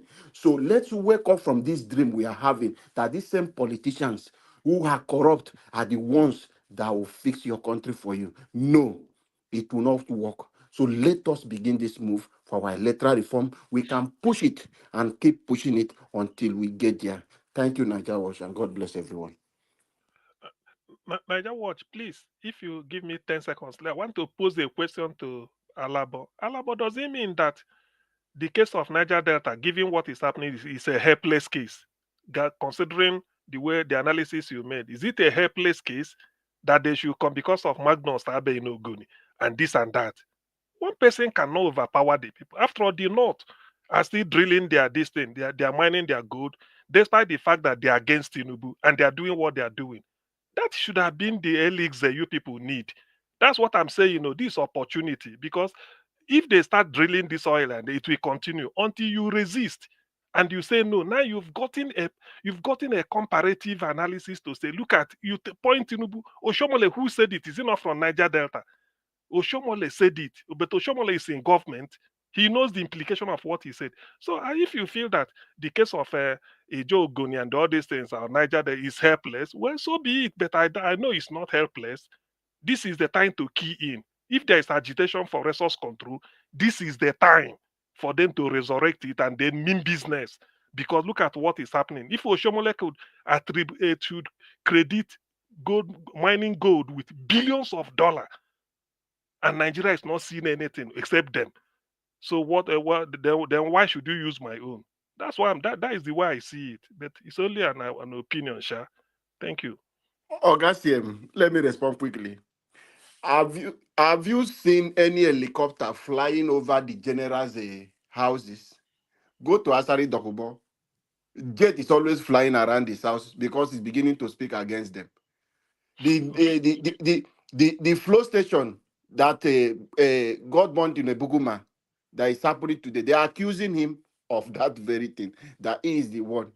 So they have already come to gather people, target people who are against them, they know. So these people, I'm telling you, CM, go deeper. You have people you can contact. As I'm telling you, the Ijo and the core guys who can come there and fight are divided. So we who want our people to survive are using our voice and any means we can do to keep saying it because they have been compromised. Ijo is divided. The youth, they have come to take some. Some are working with the Minister of Petroleum and Wike, which is working for President Tinubu. Then the other side are just the ones who are struggling on their own. So this is the problem we are facing. So does it mean, like this Niger Delta committee that Tinubu want to speak to, or they are also interfacing? Because Tinubu said NNPC and whatever, those in the oil should interface with them. Does it mean you can articulate this as what they want, and somebody will stay there and say, look, now this is the going forward. We want peace. This is what we want. At least say it out. Let it be that at least let it make headline that these people told Tinubu. That is the way you key in, because when you say, okay, Oshomole, who said this thing? Don't you know Oshomole is arming some people by saying, look, we know what is happening. You know what is happening. They are making billions. We know who are doing it. Yet, okay, Oshomole said in the Niger Delta, they will use JTF, Army, Navy, everything to bomb and then deal with those people. But the other people, nothing. Is that what Oshomole said? So that is and Oshomole is from Niger Delta too. Is it not Edo? So it's not a helpless case. That's why I'm trying to tell you. It's not helpless, no matter the way you see it. You push, you rally around. Some people, something must have to give. Table your case on the table and then let us see what will happen. Table it. Tinubu is a different human being. It's not a Fulani that we are saying in those days they've been doing. Tinubu is a Yoruba man. Forget about this. And they are hitting him hard now. They did not. Insulting him openly. Bala Mohammed, everybody. He did a tax. Somebody said, let them go and put that in the dustbin. Try it during Buhari time, you miss. So it's not a helpless case. But I'm trying to say that Ogoni and people, close ranks, put something together, say it like this. Maybe use another pressure group. Put it out. Don't be afraid. Don't be afraid. Zamfara is enjoying their gold. Why should crude oil in Niger Delta be for all? Yes, I'm a liberal person. I'm fair-minded. This is the time for them. Let them not miss this opportunity. Present it to Tinubu. He's a different human being. is from the southwest. Let us now know what Tinubu will say. That's what I'm trying to say. Let us know what Tinubu will say. Maybe Obasanjo was so brutal. Let's try Tinubu. And then put it to since Tinubu opened the window that they want peace with the Ogoni people so that they can do this going forward. How would they let them reach agreement on? That's what he's saying. So in that agreement will be part of this. If Magnus Abe feel that they gave him this thing, he will now come and shortchange him. I don't think so. There are people there that will challenge him. I believe so anyway, but it's not a lost case. That's what I'm saying. What I have here to say is that the problem that we have is with the political class in Ogoniland and Asari Dokubo. Asari Dokubo is a sellout in each way, any way. If Asari Dokubo is not aligning with Tinubu today, would have a pressure group that will come from the south, and that would mobilize a group that will focus on Ogoniland and use Ogoniland as a leverage to counter what is happening in the north, in the gold drilling that they have in there. Then that will unify the whole thing, and that will even boost Agbado case on taxation. It's true. So that is the way. Is the main issue there is the political class. Apart from, I don't look at those one, but this man, Asari Dokubo, is one of the major headache. Thank you. Thank you. It's not. All right. It's not Black Panther. Okay. I'm writing up now, sir. I'm writing up. We'll Just continue 1 from second. tomorrow. 1 second, please. Naija Watch. Sorry, sir. Sorry, sir. Black Panther. Quickly now. Asari Dokubo today, anything that is happening is being alleged. That oil flow station I told you about, it's been they don't already put rope for his neck as I'm talking to you. So the thing is that if they are inviting people now to talk now, who are the stakeholders? The men in job body we know is divided into two. One is lead by Wike brought a Senator George Sekibo to come and lead another one. When there is a current elder president that is there. If they want to invite people now, they will invite a new. Thank you, Alabo. Thank you, Alabo. But I will conclude from what you said that my understanding is that it's a lost case. That is just what I feel. That is just what I will. Thank you. All right. I appreciate you all. I understand that some debate like this can be very, very extensive. Thank you so much, Mr. Alabo, for bringing that on. I thank Oga CM for commenting on it. Thank you, Oga Blapata, for backing it up. I appreciate you all. God will bless you now. Thank you very much for coming into this panel today, Mother Patricia, Mr. Jonathan, Black Panther, Oga CM, Mr. Alabo, and Mr. Destiny was with us earlier on as well. Thank you so much. We didn't receive any call today, so I appreciate you all. Thanks for those of you that supported the channel, to the Blessed Lady, Malik Lukman. Thank you very much. And then Victor Ogene Boss. Thank you very much. God bless you all, my people. While people write down the comment section, Mother of Omami Diaspora, thank you very much, Mommy. I appreciate you always. Thank you very much, Mother Patricia. I appreciate you. Thank you. Patience, Demudia, Eva Line, Madam Bright. Thank you, my people. Jejelai, thank you very much. I appreciate you. I appreciate every one of you right there, my people. Now, God bless you now. Victor, I appreciate you once again. Thank you, Peggy Monday, Mr. Johnson Emmanuel, and many, many others. Guys, we've come to the end of this broadcast. Please endeavor to join us again tomorrow, 7 p.m. Nigerian time. Subscribe to our channel, hit the notification bell so that you'll be notified whenever we are here talking about what is affecting you and I. And please, before you leave, press on the like button, help us to share, copy the link, and take with you to other platforms where you belong. I appreciate every one of you right there. We're not a perfect people. Sometimes we speak, it offends you. Sometimes we speak and it puts smiles on your face. You should know that we come here to say it how it is, not to make you just happy or sad. Just say it how it is. Sometimes it might make you happy or make you sad. Always have a place in your heart to always forgive me and my panelists. We are just here as a human being. None of us is perfect.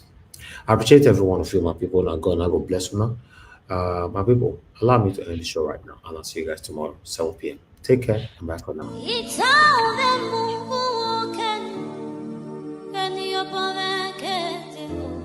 That's right.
Hosanna.